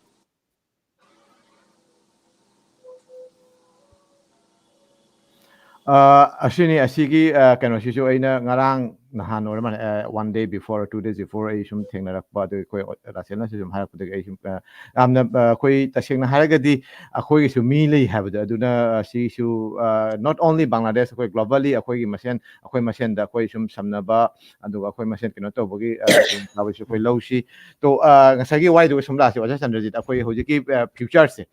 ꯕꯪꯒ꯭ꯂꯥꯗꯦꯁꯀꯤ ꯐ꯭ꯌꯨꯆꯔꯅ ꯀꯔꯤ ꯑꯣꯏꯔꯛꯄ ꯑꯗꯨꯁꯨ ꯈꯖꯤꯛꯇꯪ ꯇꯝꯕꯤꯔꯝꯃꯨ ꯑꯗꯨꯒ ꯂꯣꯏꯅꯅ ꯑꯩꯈꯣꯏ ꯃꯩꯇꯩꯒꯨꯝꯕ ꯑꯩꯈꯣꯏ ꯑꯦꯊꯅꯤꯛ ꯃꯥꯏꯅꯣꯔꯤꯇꯤꯁꯤꯡ ꯇꯁꯦꯡꯅ ꯍꯥꯏꯔꯒꯗꯤ ꯃꯥꯏꯀ꯭ꯔꯣꯁꯀꯣꯄꯤꯛ ꯃꯥꯏꯅꯣꯔꯤꯇꯤ ꯑꯣꯏꯅ ꯂꯩꯔꯤꯕ ꯑꯩꯈꯣꯏꯒꯤ ꯃꯅꯨꯡꯗ ꯀꯔꯝꯕ ꯃꯑꯣꯡꯒꯤ ꯐꯤꯔꯦꯞ ꯅꯠꯇ꯭ꯔꯒꯅ ꯏꯁꯇ꯭ꯔꯦꯇꯦꯖꯤ ꯅꯠꯇ꯭ꯔꯒ ꯀꯔꯝꯍꯥꯏꯅ ꯊꯦꯡꯅꯅꯤ ꯍꯥꯏꯕꯗꯣ ꯑꯗꯨꯒꯤ ꯃꯇꯥꯡꯗꯁꯨ ꯑꯣꯖꯥꯒꯤ ꯋꯥꯈꯜꯂꯣꯟ ꯈꯖꯤꯛꯇꯪ ꯊꯝꯕꯤꯔꯝꯃꯨ ꯊꯥꯒꯠꯆꯔꯤ ꯑꯣꯖꯥ ꯄ꯭ꯔꯃꯣꯗꯄꯨ ꯑꯣꯖꯥ ꯄ꯭ꯔꯃꯣꯗꯀꯤ ꯄꯥꯎꯗꯝ ꯑꯃꯗ ꯑꯁꯨꯝꯅ ꯍꯥꯏ ꯉꯁꯤ ꯃꯅꯤꯄꯨꯔꯒꯤ ꯏꯀꯥꯏ ꯈꯨꯝꯅꯅꯤꯡꯉꯥꯏ ꯑꯣꯏꯔꯕ ꯆꯤꯐ ꯃꯤꯅꯤꯁꯇꯔ ꯑꯦꯟ ꯕꯤꯔꯦꯟꯅ ꯍꯟꯗꯛꯀꯤ ꯕꯪꯒ꯭ꯂꯥꯗꯦशꯀꯤ ꯂꯩꯄꯥꯛꯀꯤ ꯏꯔꯥꯡ ꯑꯁꯤꯗ ꯕꯪꯒ꯭ꯂꯥꯗꯦशꯇ ꯂꯩꯍꯧꯔꯤꯕ ꯃꯩꯇꯩ ꯐꯨꯔꯨꯞꯆꯥꯁꯤꯡꯒꯤ ꯏ ꯄꯥꯎ ꯂꯧꯕꯤꯔꯛꯄꯒꯤꯗꯃꯛꯇ ꯏꯀꯥꯏ ꯈꯨꯝꯅꯅꯤꯡꯉꯥꯏ ꯑꯣꯏꯔꯕ ꯑꯣꯅꯔꯦꯕꯜ ꯆꯤꯐ ꯃꯤꯅꯤꯁꯇꯔ ꯑꯦꯟ ꯕꯤꯔꯦꯟꯕꯨ ꯕꯪꯒ꯭ꯂꯥꯗꯦशꯀꯤ ꯃꯅꯤꯄꯨꯔꯤ ꯈꯨꯟꯅꯥꯏꯒꯤ ꯃꯥꯏꯀꯩꯗꯒꯤ ꯏꯀꯥꯏ ꯈꯨꯝꯅꯕ ꯎꯠꯆꯔꯤ ꯑꯃꯁꯨꯡ ꯇꯧꯕꯤꯃꯜ ꯈꯪꯕ ꯎꯠꯆꯔꯤ ꯑꯁꯤ ꯑꯣꯖꯥ ꯄ꯭ꯔꯃꯣꯗꯅ ꯍꯥꯏꯈꯤꯕ ꯋꯥꯐꯝ ꯑꯗꯨꯃꯛꯅ ꯑꯩꯅ ꯙꯥꯀꯥꯗ ꯂꯩꯕꯒꯤ ꯍꯥꯟꯅ ꯍꯥꯏꯕꯗ ꯙꯥꯀꯥꯗ ꯂꯩꯔꯤꯕ ꯑꯩꯈꯣꯏꯗꯤ ꯊꯕꯛ ꯏꯪꯈꯥꯡ ꯇꯧꯕꯒꯤ ꯂꯥꯛꯄꯅꯤ ꯑꯗꯨ ꯑꯩꯈꯣꯏ ꯃꯐꯝ ꯑꯁꯤꯒꯤ ꯑꯩꯈꯣꯏ ꯄꯥꯔꯃꯅꯦꯟ ꯀꯩꯅꯣ ꯇꯧꯅ ꯂꯩꯕꯃꯛꯇꯤ ꯅꯠꯇꯦ ꯑꯗꯨꯕꯨ ꯂꯩꯃꯤꯟꯅꯔꯤꯕ ꯃꯔꯨꯞ ꯃꯄꯤꯖꯥ ꯄꯣꯂꯤ ꯈꯨꯗꯤꯡꯃꯛꯅ ꯅꯨꯡꯁꯤ ꯃꯤꯠꯌꯦꯡꯗ ꯊꯝꯕꯤ ꯑꯗꯣ ꯑꯗꯨꯒꯨꯝꯅ ꯁꯨꯞꯅꯒꯤ ꯃꯩꯇꯩ ꯈꯛꯇ ꯅꯠꯇꯦ ꯙꯥꯀꯥ ꯁꯤꯇꯤ ꯑꯁꯤꯗ ꯂꯩꯔꯤꯕꯁꯤ ꯆꯤꯡꯃꯤ ꯇꯝꯃꯤ ꯃꯌꯥꯝ ꯑꯃ ꯕꯪꯒ꯭ꯂꯥꯗꯦशꯀꯤ ꯅꯣꯔꯠ ꯕꯦꯡꯒꯣꯜꯗꯒꯤ ꯂꯥꯛꯄ ꯑꯩꯈꯣꯏ ꯁꯥꯎꯇꯥꯜ ꯒꯥꯔꯣ ꯃꯥꯔꯃꯥ ꯆꯥꯛꯃꯥ ꯑꯃꯅꯆꯤꯡꯕ ꯐꯨꯔꯨꯞꯆꯥ ꯀꯌꯥ ꯂꯥꯛꯇꯨꯅ ꯂꯩ ꯑꯩꯈꯣꯏ ꯃꯌꯥꯝ ꯑꯁꯤ ꯑꯩꯈꯣꯏꯒꯤ ꯊꯕꯛ ꯊꯣꯛꯂꯛꯄ ꯊꯧꯗꯣꯛ ꯋꯥꯊꯣꯛ ꯀꯌꯥꯗ ꯑꯩꯈꯣꯏ ꯄꯨꯟꯅ ꯑꯃꯨꯛꯁꯨ ꯐꯝꯃꯤꯟꯅꯕ ꯋꯥꯔꯤ ꯁꯥꯟꯅꯕ ꯇꯧꯏ ꯑꯗꯨꯅ ꯑꯩꯈꯣꯏ ꯃꯌꯥꯝ ꯑꯁꯤ ꯀꯣꯔꯁꯄꯣꯟꯗꯦꯟꯁ ꯂꯩꯃꯤꯟꯅꯩ ꯑꯁꯤꯅ ꯅꯨꯡꯁꯤꯅꯕ ꯄꯨꯔꯛꯏ ꯊꯧꯗꯣꯛ ꯋꯥꯊꯣꯛ ꯇꯥꯔꯛꯄꯗ ꯑꯋꯥꯕꯗ ꯑꯩꯈꯣꯏ ꯑꯃꯒ ꯄꯥꯎ ꯂꯧꯅꯅ ꯇꯦꯡꯕꯥꯡ ꯃꯇꯦꯡ ꯇꯧꯅꯩ ꯍꯥꯏꯕꯁꯤ ꯑꯁꯤ ꯑꯩꯈꯣꯏꯒꯤ ꯑꯆꯦꯠꯄ ꯊꯥꯖꯕꯅꯤ ꯑꯁꯤꯅ ꯑꯩꯈꯣꯏꯒꯤ ꯂꯤꯡꯖꯦꯜ ꯃꯥꯟꯅꯕꯁꯤ ꯄꯨꯔꯛꯄ ꯉꯝꯒꯅꯤ ꯍꯥꯏꯕꯁꯤ ꯑꯆꯦꯠꯄ ꯊꯥꯖꯕꯅꯤ ꯑꯩꯒꯤ ꯑꯗꯨ ꯉꯁꯥꯏ ꯄ꯭ꯔꯃꯣꯗꯅ ꯍꯥꯏꯈꯤꯕ ꯋꯥꯐꯝ ꯑꯗꯨꯃꯛꯅ ꯑꯁꯤꯒꯨꯝꯕ ꯊꯧꯗꯣꯛ ꯋꯥꯊꯣꯛ ꯀꯌꯥ ꯑꯁꯤ ꯍꯟꯗꯛꯀꯤꯁꯤꯅ ꯑꯍꯥꯟꯕ ꯅꯠꯇꯦ ꯑꯔꯣꯏꯕꯁꯤ ꯅꯠꯇꯦ ꯑꯁꯤꯒꯤ ꯃꯥꯡꯗ ꯄꯥꯀꯤꯁꯇꯥꯟ ꯑꯃꯣꯜꯗꯒꯤ ꯍꯧꯅ ꯔꯥꯌꯣꯠ ꯀꯌꯥ ꯊꯣꯛꯈꯤ ꯂꯥꯏꯅꯤꯡꯒꯤ ꯑꯣꯏꯕ ꯔꯥꯌꯣꯠ ꯀꯌꯥ ꯊꯣꯛꯈꯤ ꯑꯗꯨꯕꯨ ꯁꯝꯅ ꯍꯥꯏꯔꯕꯗ ꯉꯁꯤ ꯕꯪꯒ꯭ꯂꯥꯗꯦशꯇ ꯃꯩꯇꯩꯅ ꯈꯨꯟꯗꯥꯔꯝꯕ ꯙꯥꯀꯥꯗ ꯃꯅꯤꯄꯨꯔꯤ ꯄꯥꯔꯥ ꯑꯩꯈꯣꯏꯒꯤ ꯅꯦꯇ꯭ꯔꯣꯀꯣꯅꯥꯗ ꯗꯨꯔꯒꯥꯄꯨꯔꯗ ꯂꯩꯔꯝꯕ ꯃꯩꯇꯩꯅ ꯈꯨꯟꯗꯥꯔꯝꯕ ꯑꯁꯤ ꯂꯩꯈꯤꯗ꯭ꯔꯦ ꯑꯁꯤꯒꯨꯝꯕ ꯔꯥꯌꯣꯠ ꯀꯌꯥ ꯊꯣꯛꯂꯛꯄꯗꯒꯤ ꯑꯋꯥ ꯑꯅꯥ ꯅꯪꯕꯗꯒꯤ ꯃꯈꯣꯏ ꯂꯝ ꯑꯁꯤ ꯊꯥꯗꯣꯛꯑꯒ ꯃꯥꯒꯤ ꯂꯩꯐꯝ ꯑꯗꯨ ꯊꯥꯗꯣꯛꯑꯒ ꯑꯇꯣꯞꯄ ꯂꯩꯄꯥꯛ ꯑꯃꯗ ꯆꯠꯈꯤꯕꯅꯤ ꯍꯥꯏꯕꯒꯤ ꯑꯩꯈꯣꯏꯅ ꯏꯇꯤꯍꯥꯁꯅ ꯎꯕ ꯐꯪꯉꯤ ꯑꯁꯤꯒꯤ ꯕꯪꯒ꯭ꯂꯥꯗꯦश ꯇꯥꯔꯛꯑꯕ ꯃꯇꯨꯡꯗꯁꯨ ꯑꯥꯐꯇꯔ ꯂꯤꯕꯔꯦꯁꯟ ꯑꯁꯤꯒꯨꯝꯕ ꯂꯥꯏꯅꯤꯡꯒꯤ ꯔꯥꯌꯣꯠ ꯀꯌꯥ ꯑꯣꯏꯔꯛꯄꯗꯁꯨ ꯑꯩꯈꯣꯏꯒꯤ ꯚꯥꯅꯨꯋꯥꯁꯇꯒꯤꯁꯨ ꯀꯌా ꯈꯨꯟ ꯍꯣꯡꯅꯈꯤ ꯖꯤꯔꯤꯕꯥꯝꯗ ꯆꯠꯇꯨꯅ ꯂꯩꯈꯤ ꯃꯅꯤꯄꯨꯔꯒꯤ ꯏꯝꯐꯥꯜꯒ ꯊꯪꯅꯕ ꯏꯝꯐꯥꯜ ꯃꯅꯨꯡꯗ ꯀꯌꯥꯗꯁꯨ ꯃꯩꯇꯩꯅ ꯕꯪꯒ꯭ꯂꯥꯗꯦशꯇꯒꯤ ꯆꯠꯈꯤꯕ ꯈꯨꯟ ꯍꯣꯡꯗꯨꯅ ꯂꯩꯈꯤꯕ ꯀꯌꯥ ꯑꯃ ꯂꯩ ꯑꯁꯤꯒꯨꯝꯕ ꯔꯥꯌꯣꯠ ꯀꯌꯥꯗ ꯑꯋꯥꯕ ꯊꯦꯡꯅꯕꯗꯒꯤ ꯃꯈꯣꯏꯁꯤ ꯅꯨꯡꯉꯥꯏꯇꯕ ꯄꯦꯟꯗꯕ ꯀꯌꯥꯗꯒꯤ ꯆꯠꯈꯤꯕ ꯑꯌꯥꯝꯕꯅꯅꯤ ꯑꯗꯨꯅ ꯃꯔꯝ ꯑꯗꯨꯅ ꯑꯩꯅ ꯉꯁꯤ ꯍꯥꯏꯔꯤꯕ ꯑꯁꯤꯒꯨꯝꯕ ꯄꯣꯂꯤꯇꯤꯀꯦꯜꯒꯤ ꯑꯣꯏꯔꯕꯁꯨ ꯂꯥꯏꯅꯤꯡ ꯂꯤꯆꯠꯀꯤ ꯔꯥꯌꯣꯠꯄꯨ ꯑꯣꯏꯔꯕꯁꯨ ꯅꯠꯇ꯭ꯔꯒ ꯑꯩꯈꯣꯏ ꯀꯣꯃꯨꯅꯦꯜ ꯀꯌꯥ ꯂꯥꯛꯄ ꯌꯥꯏ ꯑꯩꯈꯣꯏꯒꯤ ꯁꯣꯁꯤꯌꯦꯜ ꯀꯩꯅꯣꯗꯒꯤ ꯖꯨꯝ ꯀꯩ ꯊꯪꯅꯕꯗꯒꯤ ꯑꯣꯏꯔꯕꯁꯨ ꯃꯔꯝ ꯑꯗꯨꯅ ꯑꯩꯅ ꯉꯁꯤ ꯕꯪꯒ꯭ꯂꯥꯗꯦशꯇ ꯈꯨꯟꯗꯥꯗꯨꯅ ꯂꯩꯕꯤꯔꯤꯕ ꯃꯩꯇꯩ ꯏꯔꯨꯞꯆꯥꯁꯤꯡ ꯃꯩꯇꯩ ꯄꯥꯉꯜ ꯏꯔꯨꯞꯆꯥꯁꯤꯡ ꯕꯤꯁꯅꯨꯄꯨꯔꯤꯌꯥ ꯏꯔꯨꯞꯆꯥꯁꯤꯡꯒꯤ ꯃꯐꯝꯗ ꯑꯩꯅ ꯍꯥꯏꯖꯅꯤꯡꯉꯤ ꯁꯨꯞꯅ ꯑꯩꯈꯣꯏꯒꯤ ꯁꯤꯂꯦꯠ ꯂꯣꯝꯗ ꯇꯥꯔꯤꯕ ꯅꯠꯇ꯭ꯔꯒ ꯕꯪꯒ꯭ꯂꯥꯗꯦशꯇ ꯇꯥꯔꯤꯕ ꯐꯨꯔꯨꯞꯆꯥ ꯈꯨꯗꯤꯡꯃꯛꯀꯤ ꯑꯣꯏꯅ ꯃꯦꯁꯦꯖ ꯑꯁꯤ ꯍꯥꯏꯖꯅꯤꯡꯉꯤ ꯍꯥꯏꯕꯗꯤ ꯑꯩꯒ ꯖꯨꯝ ꯊꯪꯅꯅ ꯇꯥꯕꯤꯅꯔꯤꯕ ꯂꯩꯔꯤꯕ ꯏꯆꯤꯜ ꯏꯅꯥꯎ ꯈꯨꯗꯤꯡꯃꯛ ꯑꯁꯤ ꯑꯩꯈꯣꯏꯅ ꯅꯨꯡꯁꯤ ꯆꯥꯟꯅꯅ ꯍꯤꯡꯃꯤꯟꯅꯅ ꯂꯩꯃꯤꯟꯅꯒꯗꯕꯅꯤ ꯃꯥꯒꯤ ꯑꯋꯥꯕ ꯇꯥꯕꯗ ꯑꯩꯈꯣꯏꯅ ꯆꯪꯒꯗꯕꯅꯤ ꯃꯥꯒꯤ ꯑꯋꯥꯕ ꯇꯥꯕꯗ ꯑꯩꯈꯣꯏꯅ ꯃꯇꯦꯡ ꯄꯥꯡꯒꯗꯕꯅꯤ ꯑꯩꯒꯤ ꯑꯋꯥꯕ ꯇꯥꯕꯗꯁꯨ ꯃꯈꯣꯏꯅ ꯌꯥꯝꯅ ꯁꯣꯏꯗꯅ ꯄꯥꯡꯒꯅꯤ ꯑꯋꯥꯕ ꯈꯨꯗꯤꯡꯃꯛ ꯑꯗꯨꯃꯥꯏꯅ ꯇꯦꯡꯕꯥꯡꯅꯔꯒꯗꯤ ꯑꯩꯈꯣꯏ ꯇꯪꯗꯨ ꯂꯩꯇꯥꯅ ꯏꯪ ꯇꯞꯅ ꯂꯩꯄꯥꯛ ꯑꯁꯤꯗ ꯑꯩꯈꯣꯏꯅ ꯂꯩꯕ ꯉꯝꯒꯅꯤ ꯍꯥꯏꯕꯁꯤ ꯑꯩꯅ ꯍꯥꯏꯅꯤꯡꯉꯤ ꯑꯗꯨꯇ ꯅꯠꯇꯅ ꯉꯁꯥꯏꯒꯤ ꯑꯣꯖꯥ ꯅꯤꯔꯟꯖꯟꯅ ꯍꯥꯏꯈꯤꯕ ꯋꯥꯐꯝ ꯑꯗꯨꯃꯛꯅ ꯑꯩꯈꯣꯏ ꯄꯣꯂꯤꯇꯤꯀꯦꯜꯗꯁꯨ ꯈꯔ ꯀꯣꯟꯁꯥꯟꯁ ꯑꯣꯏꯐꯝ ꯊꯣꯛꯏ ꯑꯗꯨꯅ ꯑꯩꯈꯣꯏ ꯕꯪꯒ꯭ꯂꯥꯗꯦशꯀꯤ ꯄꯣꯂꯤꯇꯤꯀꯦꯜ ꯁꯤꯆꯨꯋꯦꯁꯟꯁꯤꯗꯁꯨ ꯕꯪꯒ꯭ꯂꯥꯗꯦशꯇ ꯃꯁꯤꯡ ꯂꯤꯛꯂꯕꯁꯨ ꯉꯁꯥꯏꯒꯤ ꯃꯥꯏꯀ꯭ꯔꯣꯁꯀꯣꯄꯤꯛ ꯃꯥꯏꯅꯣꯔꯤꯇꯤꯅꯤ ꯍꯥꯏꯔꯤꯕ ꯑꯁꯤ ꯑꯆꯨꯝꯕꯃꯛꯅꯤ ꯃꯁꯤꯡꯗ ꯌꯥꯝꯅ ꯂꯤꯛꯈ꯭ꯔꯕꯅꯤ ꯃꯤ ꯀꯣꯇꯤ 19ꯒꯤ ꯃꯅꯨꯡꯗ ꯑꯩꯈꯣꯏꯅ ꯂꯩꯔꯤꯕꯁꯤ 10,000 ꯃꯨꯛꯇꯅꯤ ꯑꯗꯨꯒ ꯃꯩꯇꯩ ꯄꯥꯉꯟꯅꯦ ꯃꯩꯇꯩꯅꯦ ꯕꯤꯁꯅꯨꯄꯨꯔꯤꯌꯥꯅꯦ ꯄꯨꯜꯂꯒ 50,000 ꯃꯨꯛꯇꯒ ꯑꯣꯏꯔꯝꯒꯅꯤ ꯑꯗꯨꯗꯒꯤꯗꯤ ꯍꯦꯟꯕꯒꯤ ꯋꯥꯐꯝ ꯅꯠꯇꯦ ꯑꯗꯨꯅ ꯑꯩꯈꯣꯏ 50,000 ꯃꯨꯛ ꯂꯩꯔꯕꯁꯨ ꯑꯁꯤ ꯑꯃꯠꯇ ꯑꯣꯏꯅ ꯀꯩꯔꯣꯜ ꯂꯩꯀꯥꯏ ꯑꯃꯠꯇꯒꯤꯅꯤ ꯍꯥꯏꯕ ꯋꯥꯈꯜꯁꯤ ꯄꯨꯔꯦ ꯍꯥꯏꯔꯒ ꯑꯩꯈꯣꯏ ꯑꯃꯅ ꯑꯃꯒꯤ ꯄꯥꯎ ꯂꯧꯅꯕ ꯑꯋꯥꯕ ꯇꯥꯕꯗ ꯑꯃꯅ ꯆꯦꯟꯁꯤꯟꯕꯤꯗ ꯃꯁꯤ ꯇꯧꯕꯤꯅꯕ ꯍꯥꯏꯕꯗꯤ ꯃꯁꯤ ꯑꯩꯈꯣꯏꯒꯤ ꯂꯦꯡꯒꯥ ꯅꯠꯇ꯭ꯔꯒ ꯑꯍꯜ ꯂꯃꯟ ꯂꯥꯏ ꯒꯨꯔꯨꯁꯤꯡ ꯑꯃꯗꯤ ꯃꯍꯩꯔꯣꯏꯁꯤꯡ ꯇꯨꯡꯗ ꯂꯥꯛꯀꯗꯧꯔꯤꯕ ꯖꯥꯋꯜꯂꯣꯏ ꯈꯨꯗꯤꯡꯃꯛꯅ ꯑꯁꯤ ꯑꯩꯈꯣꯏꯅ ꯈꯪꯐꯝ ꯊꯣꯛꯏ ꯍꯥꯏꯗꯨꯅ ꯑꯩꯅ ꯑꯁꯤꯒꯤ ꯄꯥꯎꯖꯦꯜꯁꯤ ꯍꯥꯏꯖꯅꯤꯡꯉꯤ ꯂꯣꯏꯅꯅ ꯂꯝ ꯑꯁꯤꯒꯤ ꯄꯣꯂꯤꯇꯤꯀꯦꯜ ꯂꯩꯕꯥꯛ ꯑꯁꯤꯒꯤ ꯄꯣꯂꯤꯇꯤꯀꯦꯜ ꯑꯁꯤꯁꯨ ꯑꯩꯈꯣꯏꯅ ꯈꯤꯇꯪ ꯃꯤꯠꯅ ꯁꯤꯡꯕ ꯑꯁꯤ ꯃꯈꯣꯏꯒꯁꯨ ꯀꯩꯅꯣ ꯇꯧꯅ ꯆꯠꯃꯤꯟꯅꯕ ꯂꯣꯏꯅꯅ ꯑꯩꯈꯣꯏꯒꯤ ꯂꯣꯀꯦꯜ ꯒꯣꯚꯔꯟꯃꯦꯟ ꯑꯩꯈꯣꯏ ꯏꯁꯊꯥꯅꯤꯌ ꯁꯔꯀꯥꯔ ꯍꯥꯏ ꯑꯁꯤꯗ ꯂꯩꯕ ꯄ꯭ꯔꯣꯇꯤꯅꯤꯙꯤ ꯃꯈꯣꯏꯒꯤ ꯂꯤꯗꯔꯁꯤꯡꯒꯁꯨ ꯑꯩꯈꯣꯏ ꯈꯨꯠ ꯁꯝꯅꯅ ꯆꯠꯄꯒꯤ ꯃꯊꯧ ꯑꯃ ꯇꯥꯏ ꯍꯥꯏꯕꯁꯤ ꯑꯩꯅ ꯃꯤꯌꯥꯝꯒꯤ ꯃꯐꯝꯗ ꯄꯥꯎꯗꯝꯁꯤ ꯊꯝꯖꯔꯤ ꯊꯥꯒꯠꯆꯔꯤ Okay, thank you, Oja Chandrajit. Yamna tentakna marik yumna pau tambiba amasung akhoi khara pauta kharasu thambire. Mathangda akhoi Oja Niranjan da lakjage. Oja Niranjan da su same question ni amasum naina ba haitare akhoi gi hoji oraiba phibum sumaina mathangda su oirakani ba oira oi haibagi tamningai lete aduna sigumba crisis moment da crisis event ama lakpada natragan leibak irang thorko matamda akhoi gumba kai haitare minority group sing se kari karamna kari tauba yai amasung kari tauri habado adugi keno disu khara khajitang ojagi mai kai dagse wakhalon khajitang thambiram. Thank you. Mathangda kari tauba yaba si gi matang sida laktringada ai pawantang mayam dum tahanjage. Hoi habi Oja. Ngasai akhoi Oja Wai Chandrajit na haibi khra Silet Bangladesh Dhaka da maham punamakta chatra singna traffic ki thabak tawagi pawasi mayam khamgire Silet ju akhoi Silet ju yamna phajana chatra singna traffic ki thabak tawi da asida nuai da paw ma Facebook ki khutang da phangbani chumda badi khangde traffic ki thabak tawa akhoi chatra nupi macha ama bu gari da thangat na pubi khibagi paw ma phangi asi achumda badi tasengna haiba ngamde adibu yamna khanjaruraga yamna kiningai ma shakti oi akhoi hajichu akhoi law and order ji sarkar gi khutta natraga akhoi micham jingi maike de laktri haiba se asigi kanasna ta akhoi khangba ngami ada amana paw amana akhoi ngasai mayamna sum haibikre sajadlak sopanna jo haibikre akhoi Hindu gi laisangching mandop sing akhoi Muslim dharma chatpa political leader social worker satra singna ahing chupa sangbidna kenta basi asiju silatasu tawri tabude akhoi lakai dadi sigumba kana lakte akhoi ina lairiba lama bazar haiba lakai sida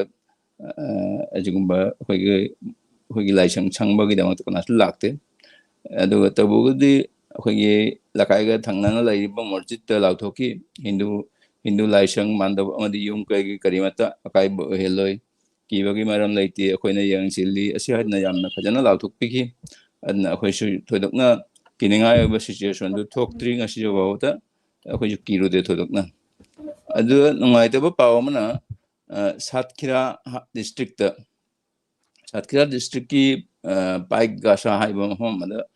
akhoi Jamate Islam gi mioi tarukna laisang mandab ama sanggani adna laklaga akhoi ahing athengba laisang ga thangna leiba yum amagi ningol mabu rep tawki haiba pawasi social media da ina phamni asi yamna kiningai ni maite akhoi gi su akhoi laisang mandab sangba lakba mioi sing gi matangda akhoi khara chaksinbam thoi haina asi pawdong asi mayamda khanghanjabani hajik ai mathangda lakjage mathangda kari tawo yaba asigi matangsi akhoi Oja Wai Chandrajit na yamna phajana naina bikre asigi matangsida aina haijaning badi akhoi political consciousness ngasa haigi badni political consciousness se akhoi mitei si jamna watli akhoi Bangladesh ta khunda basing asi chahi jahum helabani adu ngasi yoba phawda akhoi manungda political leader amat laite asi asina kai tai akhoi manungda politics se akhoi political consciousness se watle habse asina masak takpani aduga loinana akhoi political leader singa akhoi relation se akhoi khara political leader ragadi khara tiu raben tap oigali Bangladesh ki situation da aduna akhoi khara thapna laithoi political leader sing dagi adna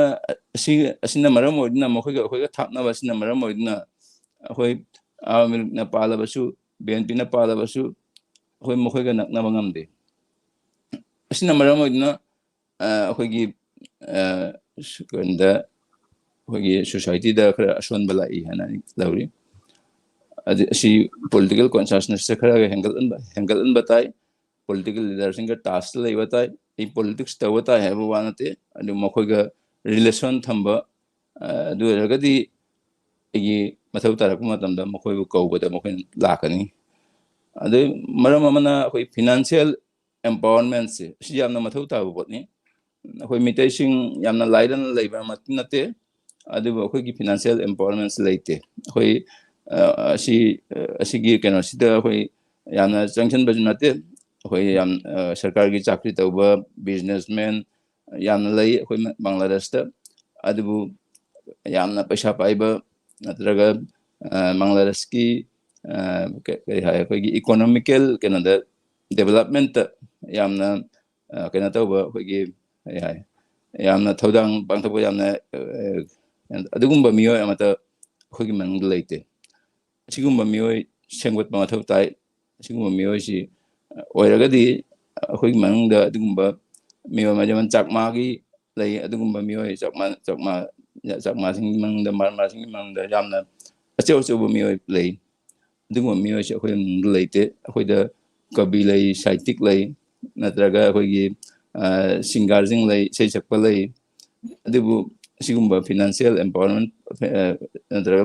khoi Bangladesh ki economical development amna maruoiba thodang pangtokpa adum miyo leite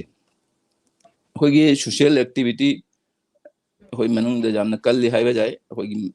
mitei manung da khoi social activity jam kan lei khoi organization jam lei adubu khoi social activity se spread tawatai khoi manung da leiraga jade asi Bangladesh leiriba maruoina khoi majority population gi Bengali population gi mokhogi social activity ga se ani je mixed tawata ani je mokhoiga keno je pitok pisin hai bata mokhogi program da jo khoina chatba khoina jawsin ba sigumba sigi social activity se jam jawata hai mokhogi task lei bata khogi activities hangal an bata asi jamna darkar ta botni adugoi ngasai gi lingjel manabagi matang si khoi oja Chandrajit na pan bikre asidi khoi matam punamak da minority singi hingbagi maru ba pambai ni lingjel manabasi lingjel manadraga di aigi yum thangna baduga mai yum da mai chaga aina changna yangdraga di aigi yum mai chakpa da so aigi yum thangna na changna yangoi adna khoi amana yamna helpful oi batai amagi awa bada amana sanction batai yausan batai asigi kena ase khoi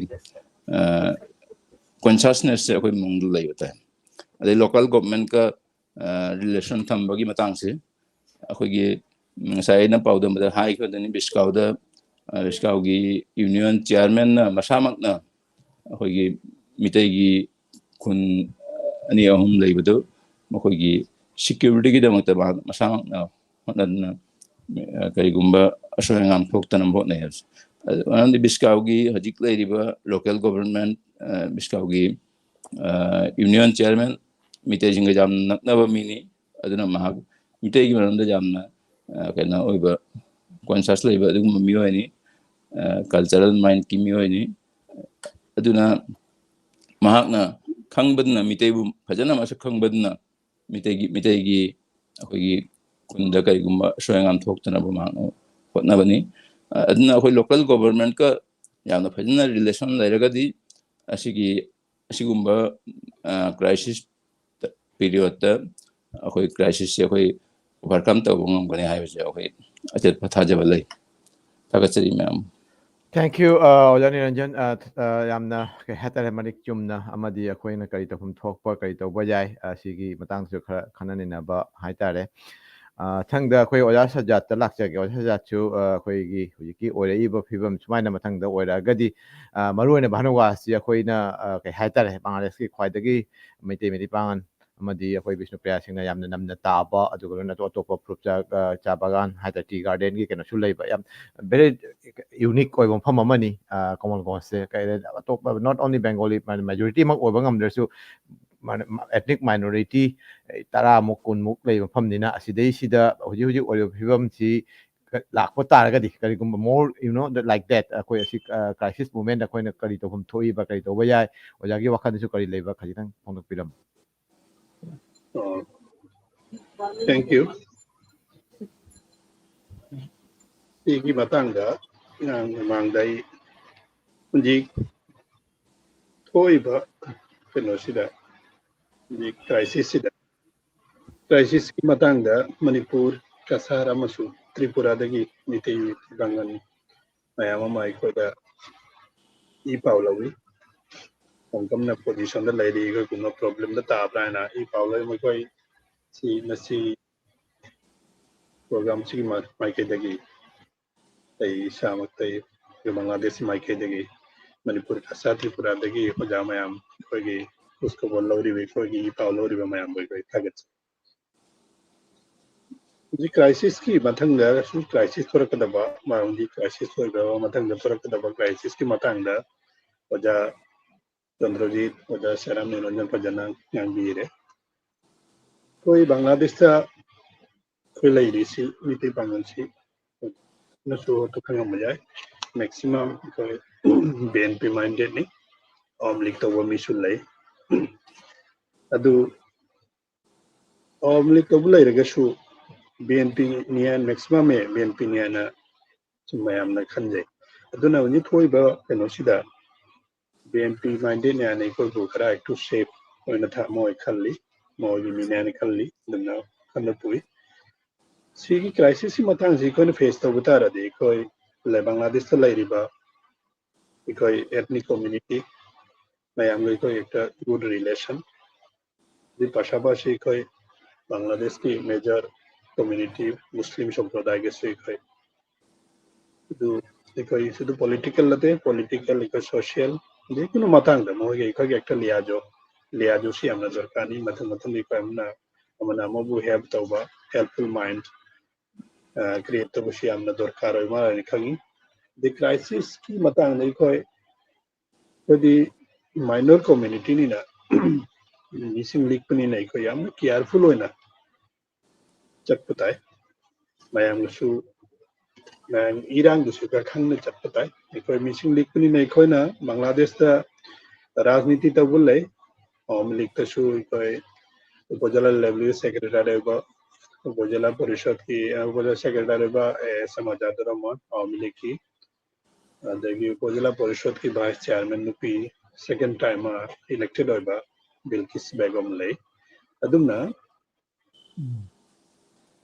BNP तब मिसु लई किंतु eco मिसु league पनिना इकोगी भूटा लई तमिना इकोगी भूट bank लई तमिना Ikauna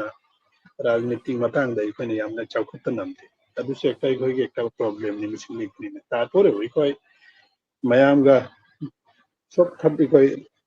political दिशा याव बताए social activities का इकोनो मतंगदा इकोनो इकोगी युमथनबा इकोगी major बांग मुस्लिम संप्रदाय मुन इकोनो दिपदापदसी पने चलसनबा इको देश मोना लागबा अदुमना रिलेशनशिप गुड रिलेशनशिप ना ग्रोन अप तबनाबदि डेवलप तबनाबदि इकोई क्राइसिस की मुहूर्त दसु इकोई सेफ लाइने ना इकोदे थागचरी. Okay, thank you. तसेंना हायरगदी अखोगी मनुंगदा लैरिबा कैनोसे लियाजो हायगद्रा मरी लेनबसी अतैसु हेना फगहनबनी ओजाना ताकपिरेसी यस चुमी अदुगा लोइनाना अइना असिदैसिदा खजिक्तंग मयाम अइना जस्ट लोशनबो ओइनानिको असिगा लास्ट कमेंट मयामदंग लौजुरगा सिगी कैनोसी लोशन जरनी तौबतबु अखोगी होय मपानगी लैरिबा प्रूफ नत्रगा अतोबा प्रूफ सिंगा कैनो तौबा अदुगा अखोगी मनुंगदसु खजिक्तंग कै हायता सेम साबमा ꯑꯩꯅ ꯁꯦꯝ ꯁꯥꯕ ꯍꯥꯏꯔꯤꯁꯤ ꯑꯣꯖꯥ ꯅꯤꯔꯟꯖꯟꯅ ꯈꯔꯗꯤ ꯄꯨꯕꯤꯈ꯭ꯔꯦ ꯑꯩꯈꯣꯏꯒꯤ ꯃꯅꯨꯡꯗ ꯏꯀꯣꯅꯣꯃꯤꯀꯦꯂꯤ ꯁꯥꯎꯟ ꯑꯣꯏꯕ ꯑꯗꯨꯗꯒꯤ ꯍꯦꯟꯅ ꯏꯀꯣꯅꯣꯃꯤꯛ ꯀꯩꯅꯣꯗꯁꯨ ꯑꯇꯩ ꯍꯦꯟꯅ ꯈꯨꯃꯥꯡ ꯆꯥꯎꯁꯟꯕ ꯄꯣꯂꯤꯇꯤꯀꯦꯜꯂꯤ ꯀꯣꯟꯁꯤꯌꯁ ꯑꯣꯏꯕ ꯑꯁꯤꯇ ꯅꯠꯇꯅ ꯑꯩꯈꯣꯏꯒꯤ ꯏꯅꯔ ꯍꯥꯏꯇꯥꯔꯦ ꯑꯅꯧꯕ ꯑꯩꯈꯣꯏ ꯀꯩꯅꯣꯃ ꯂꯥꯂꯣꯟ ꯀꯩ ꯍꯥꯏꯇꯥꯔꯦ ꯏꯠꯁ ꯀꯥꯏꯟ ꯑꯣꯐ ꯏꯁꯇ꯭ꯔꯦꯇꯦꯖꯤ ꯑꯃꯗꯤ ꯂꯧꯐꯝ ꯆꯪꯕ꯭ꯔꯥ ꯍꯥꯏꯅ ꯈꯜꯂꯤ ꯇꯨ ꯁꯦꯜꯐ ꯗꯤꯐꯦꯟꯁ ꯑꯩꯅ ꯍꯥꯏꯔꯤꯁꯤ ꯈꯨꯠꯂꯥꯏ ꯄꯥꯏꯅ ꯀꯩꯅꯣ ꯇꯧꯕꯒꯤꯗꯤ ꯅꯠꯇꯦ but we help to be capable ꯑꯣꯏꯕ ꯑꯃ ꯆꯪꯉꯤꯁꯦ ꯑꯩꯈꯣꯏ ꯏꯝꯄꯥꯋꯔ ꯑꯣꯏꯕ ꯑꯃ ꯆꯪꯉꯤꯁꯦ ꯑꯩꯈꯣꯏꯅ if anything happen in this kind of crisis moments ꯑꯁꯤꯒꯨꯝꯕ crisis moment ꯇꯥꯔꯛꯄꯗ ꯑꯩꯈꯣꯏ ꯉꯥꯛꯆꯕ ꯉꯝꯕꯒꯤ ꯀꯩꯅꯣ ꯑꯃ ꯏꯍꯨꯜ ꯑꯃ ꯑꯗꯨ ꯏꯍꯨꯟꯁꯦ ꯀꯥꯏꯗꯒꯤ ꯂꯥꯛꯇꯣꯏꯅꯣ ꯍꯥꯏꯕꯗ ꯉꯁꯥꯏꯒꯤ ꯑꯄꯨꯟꯕ ꯄꯥꯡꯒꯜ ꯑꯗꯩ ꯅꯍꯥꯔꯣꯜꯁꯤꯡꯅ ꯄꯨꯜꯂꯒ ꯀꯔꯤ ꯇꯧꯕ ꯌꯥꯏ ꯑꯗꯨꯒꯤ ꯉꯁꯥꯏ ꯁꯥꯇ꯭ꯔ ꯃꯆꯥꯁꯤꯡꯅ ꯇꯧꯔꯤꯗꯣ ꯑꯩꯈꯣꯏꯒꯤ ꯃꯅꯨꯡꯗ ꯅꯍꯥꯔꯣꯜꯁꯤꯡꯅ ꯀꯔꯤ ꯇꯧꯕ ꯌꯥꯏ ꯑꯗꯨꯒꯤ ꯃꯇꯥꯡꯗꯁꯨ ꯈꯖꯤꯛꯇꯪ ꯍꯥꯏꯕꯤꯔꯝꯃꯨ ꯑꯗꯨꯒ ꯂꯣꯏꯅꯅ ꯉꯁꯤꯒꯤ ꯀ꯭ꯂꯣꯖꯤꯡ ꯔꯤꯃꯥꯔꯛꯁꯨ ꯊꯝꯕꯤꯅꯕ ꯑꯩꯈꯣꯏ ꯑꯣꯖꯥ ꯆꯟꯗ꯭ꯔꯖꯤꯠꯇꯒꯤ ꯂꯥꯛꯆꯒꯦ ꯃꯊꯪ ꯑꯩꯈꯣꯏ ꯃꯌꯥꯝꯗꯁꯨ ꯉꯁꯤꯒꯤ ꯄ꯭ꯔꯣꯒ꯭ꯔꯥꯝ ꯑꯁꯤ ꯂꯣꯏꯁꯤꯟꯖꯔꯅꯤ ꯃꯇꯝꯁꯨ ꯄꯨꯡ ꯑꯃ ꯍꯦꯜꯂꯦ ꯄꯨꯡ ꯑꯃꯒ ꯃꯤꯅꯤꯠ 10-15ꯃꯨꯛ ꯐꯥꯖꯤꯜꯂꯛꯑꯦ ꯑꯗꯨꯅ ꯀ꯭ꯂꯣꯖꯤꯡ ꯔꯤꯃꯥꯔꯛꯁ ꯑꯃꯁꯨꯡ ꯑꯩꯈꯣꯏꯒꯤ ꯅꯍꯥꯔꯣꯜ ꯑꯃꯗꯤ ꯑꯩꯈꯣꯏꯒꯤ ꯂꯩꯔꯤꯕ ꯃꯌꯥꯝꯗꯁꯨ ꯀꯔꯤ ꯍꯥꯏꯕꯤꯅꯤꯡꯕ ꯑꯗꯨꯒ ꯂꯣꯏꯅꯅ ꯉꯁꯤ ꯌꯦꯡꯕꯤꯔꯤꯕ ꯕꯪꯒ꯭ꯂꯥꯗꯦꯁꯀꯤ ꯃꯄꯥꯟꯗꯒꯤ ꯃꯔꯨꯑꯣꯏꯅ ꯑꯁꯥꯝ ꯇ꯭ꯔꯤꯄꯨꯔꯥ ꯃꯅꯤꯄꯨꯔ ꯅꯣꯔꯠ ꯑꯃꯦꯔꯤꯀꯥꯗ ꯑꯩꯈꯣꯏ ꯀꯅꯥꯗꯥ ꯑꯃꯦꯔꯤꯀꯥ ꯌꯨꯔꯣꯞꯇꯒꯤꯁꯨ ꯌꯦꯡꯕ ꯌꯥꯎꯔꯤ ꯑꯃꯁꯨꯡ ꯀꯩ ꯍꯥꯏꯇꯥꯔꯦ ꯃꯅꯤꯄꯨꯔꯒꯤ ꯅꯠꯇ꯭ꯔꯒꯅ ꯑꯁꯥꯝꯒꯤ ꯃꯄꯥꯟꯗ ꯂꯩꯕ ꯗꯤꯜꯂꯤ ꯕꯣꯝꯕꯦ ꯅꯠꯇ꯭ꯔꯒ ꯃꯍꯥꯔꯥꯁꯇ꯭ꯔꯥꯗ ꯂꯩꯕ ꯑꯇꯩ ꯃꯐꯝꯗ ꯂꯩꯕ ꯆꯦꯟꯅꯥꯏꯗ ꯂꯩꯕ ꯃꯥꯟꯗ ꯂꯩꯕ ꯈꯔꯁꯨ ꯃꯌꯥꯝ ꯁꯨꯝ ꯌꯦꯡꯕꯤꯔꯤ ꯑꯗꯨꯅ ꯃꯈꯣꯏꯒꯤ ꯃꯇꯥꯡꯗꯁꯨ ꯁꯨꯝ ꯀꯩ ꯍꯥꯏꯇꯥꯔꯦ ꯁꯝꯂꯞꯅ ꯋꯥꯍꯩ ꯈꯔꯇꯪ ꯊꯝꯕꯤꯔꯒ ꯑꯣꯖꯥ ꯁꯨꯝ ꯀ꯭ꯂꯣꯖꯤꯡ ꯔꯤꯃꯥꯔꯛ ꯑꯣꯏꯅ ꯇꯧꯕꯤꯅꯕ ꯑꯣꯖꯥ ꯆꯟꯗ꯭ꯔꯖꯤꯠꯇ ꯂꯥꯛꯆꯒꯦ ꯑꯗꯨ ꯃꯊꯪ ꯑꯣꯖꯥ ꯅꯤꯔꯟꯖꯟ ꯑꯣꯖꯥ ꯁꯖꯥꯠꯇꯁꯨ ꯂꯥꯛꯆꯒꯅꯤ ꯑꯣꯖꯥ ꯆꯟꯗ꯭ꯔꯖꯤꯠ ꯊꯥꯒꯠꯆꯔꯤ ꯑꯣꯖꯥ ꯄ꯭ꯔꯃꯣꯗꯄꯨ ꯑꯍꯥꯟꯕꯗ ꯑꯩꯅ ꯑꯔꯣꯏꯕ ꯋꯥꯔꯣꯏꯁꯤꯟꯒꯤ ꯑꯣꯏꯅ ꯍꯥꯏꯖꯅꯤꯡꯉꯤ ꯉꯁꯤ ꯕꯪꯒ꯭ꯂꯥꯗꯦꯁꯀꯤ ꯏꯔꯥꯡ ꯑꯁꯤꯗ ꯑꯃꯁꯨꯡ ꯉꯁꯤꯒꯤ ꯊꯧꯔꯝ ꯑꯁꯤꯗ ꯃꯅꯤꯄꯨꯔꯤ ꯃꯤꯔꯣꯔꯒꯤ ꯄ꯭ꯔꯣꯒ꯭ꯔꯥꯝ ꯑꯁꯤꯗ ꯃꯌꯥꯝꯅ ꯀꯣꯃꯦꯟꯠꯁ ꯇꯧꯕꯤꯔꯛꯏ ꯑꯣꯖꯥ ꯑꯦꯜ ꯕꯤꯔꯃꯪꯒꯣꯜ ꯑꯒꯔꯇꯂꯥꯗꯒꯤ ꯑꯣꯖꯥ ꯆꯟꯗ꯭ꯔꯖꯤꯠ ꯆꯦꯛꯁꯤꯟꯅ ꯂꯩꯕꯤꯌꯨ ꯍꯥꯏꯕ ꯋꯥꯍꯩ ꯀꯌꯥ ꯑꯗꯨꯒꯨꯝꯅ ꯑꯣꯖꯥ ꯕꯤꯔꯃꯪꯒꯣꯜꯕꯨꯁꯨ ꯑꯩꯅ ꯏꯀꯥꯏ ꯈꯨꯝꯅꯖꯔꯤ ꯑꯃꯁꯨꯡ ꯄꯥꯎꯇꯥꯛ ꯄꯤꯕꯤꯔꯛꯄꯒꯤꯗꯃꯛꯇ ꯇꯧꯕꯤꯃꯜ ꯈꯪꯕ ꯎꯠꯆꯔꯤ ꯉꯁꯤꯒꯤ ꯊꯧꯔꯝ ꯑꯁꯤ ꯌꯦꯡꯕꯤꯔꯤꯕ ꯈꯨꯗꯤꯡꯃꯛꯅ ꯁꯤ ꯕꯪꯒ꯭ꯂꯥꯗꯦꯁꯀꯤ ꯑꯩꯈꯣꯏꯅ ꯏꯪ ꯇꯞꯅ ꯂꯩꯔꯤ ꯍꯥꯏꯕ ꯄꯥꯎ ꯑꯁꯤ ꯇꯥꯕꯗ ꯃꯈꯣꯏꯅ ꯅꯨꯡꯉꯥꯏꯖꯩ ꯍꯥꯏꯕ ꯋꯥꯍꯩ ꯀꯌꯥꯅ ꯐꯣꯡꯗꯣꯔꯛꯄ ꯑꯩꯈꯣꯏꯅ ꯎꯕ ꯐꯪꯉꯤ ꯑꯃꯁꯨꯡ ꯇꯦꯛꯇ ꯀꯥꯏꯗꯅ ꯅꯨꯡꯉꯥꯏ ꯌꯥꯏꯐꯅ ꯂꯩꯕꯤꯌꯨ ꯍꯥꯏꯕ ꯌꯥꯏꯐꯔꯣꯜ ꯀꯌꯥꯁꯨ ꯑꯣꯖꯥꯁꯤꯡꯅ ꯄꯥꯎꯃꯦꯟꯕꯤꯔꯛꯈꯤ ꯑꯁꯤ ꯈꯨꯗꯤꯡꯃꯛꯄꯨ ꯕꯪꯒ꯭ꯂꯥꯗꯦꯁ ꯑꯃꯗꯤ ꯕꯪꯒ꯭ꯂꯥꯗꯦꯁꯀꯤ ꯃꯄꯥꯟꯗꯒꯤ ꯃꯩꯇꯩ ꯐꯨꯔꯨꯞꯆꯥꯁꯤꯡꯅ ꯌꯦꯡꯕꯤꯔꯤꯕ ꯑꯣꯖꯥ ꯒꯨꯔꯨꯁꯤꯡ ꯏꯆꯤꯜ ꯏꯅꯥꯎ ꯏꯆꯦ ꯏꯆꯜ ꯏꯃꯥ ꯏꯕꯦꯜ ꯈꯨꯗꯤꯡꯃꯛꯄꯨꯁꯨ ꯑꯩꯅ ꯃꯁꯤꯒꯤ ꯄꯥꯎꯇꯥꯛ ꯀꯌꯥꯒꯤꯗꯃꯛꯇ ꯏꯀꯥꯏ ꯈꯨꯝꯅꯖꯔꯤ ꯉꯁꯤ ꯕꯪꯒ꯭ꯂꯥꯗꯦꯁꯀꯤ ꯃꯍꯩꯔꯣꯏ ꯑꯃꯗꯤ ꯅꯍꯥꯔꯣꯜ ꯖꯥꯎꯂꯣꯏ ꯀꯌꯥꯒꯤ ꯃꯐꯝꯗ ꯄꯥꯎꯗꯝ ꯍꯥꯏꯕꯕꯨ ꯉꯁꯥꯏ ꯁꯣꯁꯤꯌꯣ ꯏꯀꯣꯅꯣꯃꯤꯛ ꯑꯩꯈꯣꯏꯒꯤ ꯑꯥꯔꯊ ꯁꯃꯥꯖꯤक ꯑꯕꯁꯊꯥ ꯐꯍꯟꯕꯒꯤ ꯃꯊꯧ ꯇꯥꯏ ꯑꯗꯨꯅ ꯂꯥꯏꯔꯤꯛ ꯂꯥꯏꯁꯨ ꯇꯝꯕꯗ ꯑꯩꯈꯣꯏꯒꯤ ꯕꯤꯒ꯭ꯌꯥꯟ ꯃꯣꯅꯣꯁꯀꯣꯞ ꯁꯥꯏꯟꯁ ꯋꯥꯈꯜꯂꯣꯟ ꯆꯦꯟꯕ ꯃꯇꯝꯒꯤ ꯃꯇꯨꯡ ꯏꯟꯅ ꯂꯥꯏꯔꯤꯛ ꯂꯥꯏꯁꯨ ꯇꯝꯕ ꯂꯥꯏꯔꯤꯛ ꯂꯥꯏꯁꯨꯗ ꯈꯨꯃꯥꯡ ꯆꯥꯎꯈꯠꯅꯕꯒꯤ ꯍꯣꯠꯅꯕ ꯑꯃꯁꯨꯡ ꯑꯁꯤꯒꯨꯝꯅ ꯏꯔꯥꯡ ꯀꯌꯥ ꯊꯣꯛꯂꯛꯄꯗ ꯀꯣꯃ꯭ꯌꯨꯅꯦꯜ ꯔꯥꯌꯣꯠ ꯀꯌꯥ ꯊꯣꯛꯂꯛꯄꯗ ꯅꯍꯥꯔꯣꯜꯅ ꯉꯁꯤꯒꯤ ꯃꯍꯩꯔꯣꯏꯁꯤꯡꯅ ꯇꯧꯔꯛꯂꯤꯕ ꯌꯨꯅꯤꯚꯔꯁꯤꯇꯤ ꯇꯝꯕ ꯃꯍꯩꯔꯣꯏ ꯀꯌꯥꯅ ꯉꯁꯤꯒꯤ ꯕꯪꯒꯥꯂꯤ ꯅꯦꯁꯟꯒꯤ ꯌꯨꯅꯤꯇꯤ ꯑꯃ ꯄꯨꯔꯛꯂꯤꯕ ꯑꯁꯤ ꯑꯩꯈꯣꯏꯅ ꯃꯈꯣꯏꯗꯒꯤ ꯇꯝꯖꯅꯤꯡꯉꯥꯏ ꯑꯣꯏꯕ ꯀꯌꯥꯁꯨ ꯂꯩꯔꯤ ꯑꯐꯕ ꯁꯔꯨꯛ ꯑꯗꯨ ꯑꯩꯈꯣꯏꯅ ꯃꯈꯣꯏꯗꯒꯤ ꯇꯝꯕ ꯌꯥꯕꯗꯨ ꯇꯝꯃꯦ ꯍꯥꯏꯔꯒ ꯑꯩꯈꯣꯏꯒꯤ ꯈꯨꯟꯅꯥꯏꯗ ꯑꯐꯕ ꯑꯗꯨ ꯄꯨꯁꯤꯜꯂꯛꯇꯨꯅ ꯃꯅꯤꯄꯨꯔꯤ ꯈꯨꯟꯅꯥꯏ ꯆꯥꯎꯈꯠ ꯑꯃ ꯈꯣꯡꯖꯪꯗ ꯇꯦꯡꯕꯥꯡ ꯑꯣꯏꯅ ꯂꯧꯕ ꯌꯥꯏ ꯍꯥꯏꯕ ꯋꯥꯍꯩ ꯑꯁꯤ ꯉꯁꯤ ꯀꯣꯂꯦꯖ ꯇꯝꯃꯤꯕ ꯌꯨꯅꯤꯚꯔꯁꯤꯇꯤ ꯇꯝꯃꯤꯕ ꯃꯦꯗꯤꯀꯦꯜ ꯇꯝꯃꯤꯕ ꯈꯨꯗꯤꯡꯃꯛꯀꯤ ꯃꯐꯝꯗ ꯑꯩꯍꯥꯛꯅ ꯉꯁꯤꯒꯤ ꯕꯪꯒ꯭ꯂꯥꯗꯦꯁꯀꯤ ꯁꯥꯇ꯭ꯔꯁꯤꯡꯅ ꯂꯧꯔꯛꯈꯤꯕ ꯊꯧꯗꯥꯡ ꯑꯁꯤ ꯑꯩꯈꯣꯏꯅ ꯃꯁꯤ ꯍꯥꯏꯕꯗꯤ ꯃꯈꯣꯏ ꯏꯆꯝ ꯆꯝꯅ ꯃꯈꯣꯏꯅ ꯍꯧꯔꯛꯈꯤꯕ ꯃꯈꯣꯏꯒꯤ ꯗꯤꯃꯥꯟ ꯑꯗꯨ ꯀꯔꯝꯅ ꯃꯣꯏ ꯁꯛꯁꯦꯁ ꯑꯣꯏꯅ ꯄꯨꯔꯛꯈꯤꯒꯦ ꯍꯥꯏꯕꯁꯤ ꯑꯁꯤ ꯑꯩꯈꯣꯏꯅ ꯌꯦꯡꯕ ꯌꯥꯏ ꯑꯗꯨ ꯂꯣꯏꯅꯅ ꯑꯩꯈꯣꯏꯒꯤ ꯔꯥꯌꯣꯠ ꯀꯌꯥ ꯇꯥꯔꯛꯄꯗꯁꯨ ꯑꯋꯥ ꯑꯅꯥ ꯇꯥꯔꯛꯄꯗ ꯑꯩꯈꯣꯏ ꯃꯩꯇꯩ ꯈꯨꯟꯅꯥꯏꯒꯤ ꯑꯋꯥ ꯑꯅꯥ ꯇꯥꯔꯛꯄꯗ ꯂꯝꯗꯝ ꯑꯗꯨꯗ ꯂꯩꯔꯤꯕ ꯐꯨꯔꯨꯞꯆꯥ ꯀꯌꯥꯁꯤꯡꯒ ꯂꯦꯡꯃꯥꯟꯅꯅ ꯂꯩꯃꯤꯟꯅꯕ ꯑꯋꯥꯕ ꯇꯥꯔꯛꯄꯗ ꯆꯪꯁꯤꯟꯃꯤꯟꯅꯕ ꯍꯥꯏꯕ ꯋꯥꯍꯩ ꯑꯁꯤ ꯑꯩꯅ ꯕꯪꯒ꯭ꯂꯥꯗꯦꯁꯀꯤ ꯃꯩꯇꯩ ꯏꯆꯤꯟ ꯏꯅꯥꯎꯁꯤꯡ ꯃꯍꯩꯔꯣꯏꯁꯤꯡ ꯑꯃꯗꯤ ꯏꯃꯥ ꯏꯟꯗꯣꯜ ꯏꯆꯦ ꯏꯆꯜ ꯂꯥꯏ ꯒꯨꯔꯨꯁꯤꯡꯒꯤ ꯃꯐꯝꯗ ꯑꯁꯤꯒꯨꯝꯕ ꯆꯠꯄ ꯑꯃꯠꯇ ꯑꯣꯏꯅ ꯑꯩꯈꯣꯏꯒꯤ ꯃꯩꯇꯩ ꯄꯥꯉꯜ ꯑꯣꯏꯔꯕꯁꯨ ꯕꯤꯁꯅꯨꯄꯨꯔꯤꯌꯥ ꯑꯣꯏꯔꯕꯁꯨ ꯑꯇꯩ ꯑꯩꯈꯣꯏ ꯆꯥꯕꯒꯥꯟꯗ ꯂꯩꯔꯤꯕ ꯅꯠꯇ꯭ꯔꯒ ꯈꯥꯁꯤꯌꯥ ꯑꯣꯏꯔꯕꯁꯨ ꯗꯦꯕ ꯕꯔꯃꯥꯕꯨ ꯑꯣꯏꯔꯕꯁꯨ ꯐꯨꯔꯨꯞꯆꯥ ꯀꯌꯥꯁꯤꯡꯁꯤꯁꯨ ꯃꯥꯟꯅꯅ ꯍꯤꯡꯃꯤꯟꯅꯕ ꯂꯣꯏꯅꯅ ꯑꯩꯈꯣꯏ ꯃꯦꯟ ꯁ꯭ꯇ꯭ꯔꯤꯝꯗ ꯂꯩꯔꯤꯕ ꯑꯩꯈꯣꯏꯒꯤ ꯂꯝꯗꯝ ꯑꯁꯤꯒꯤ ꯏꯆꯤꯜ ꯏꯅꯥꯎꯁꯤꯡ ꯑꯁꯤ ꯑꯩꯈꯣꯏꯒ ꯏꯀꯥꯏ ꯈꯨꯝꯅꯗꯅ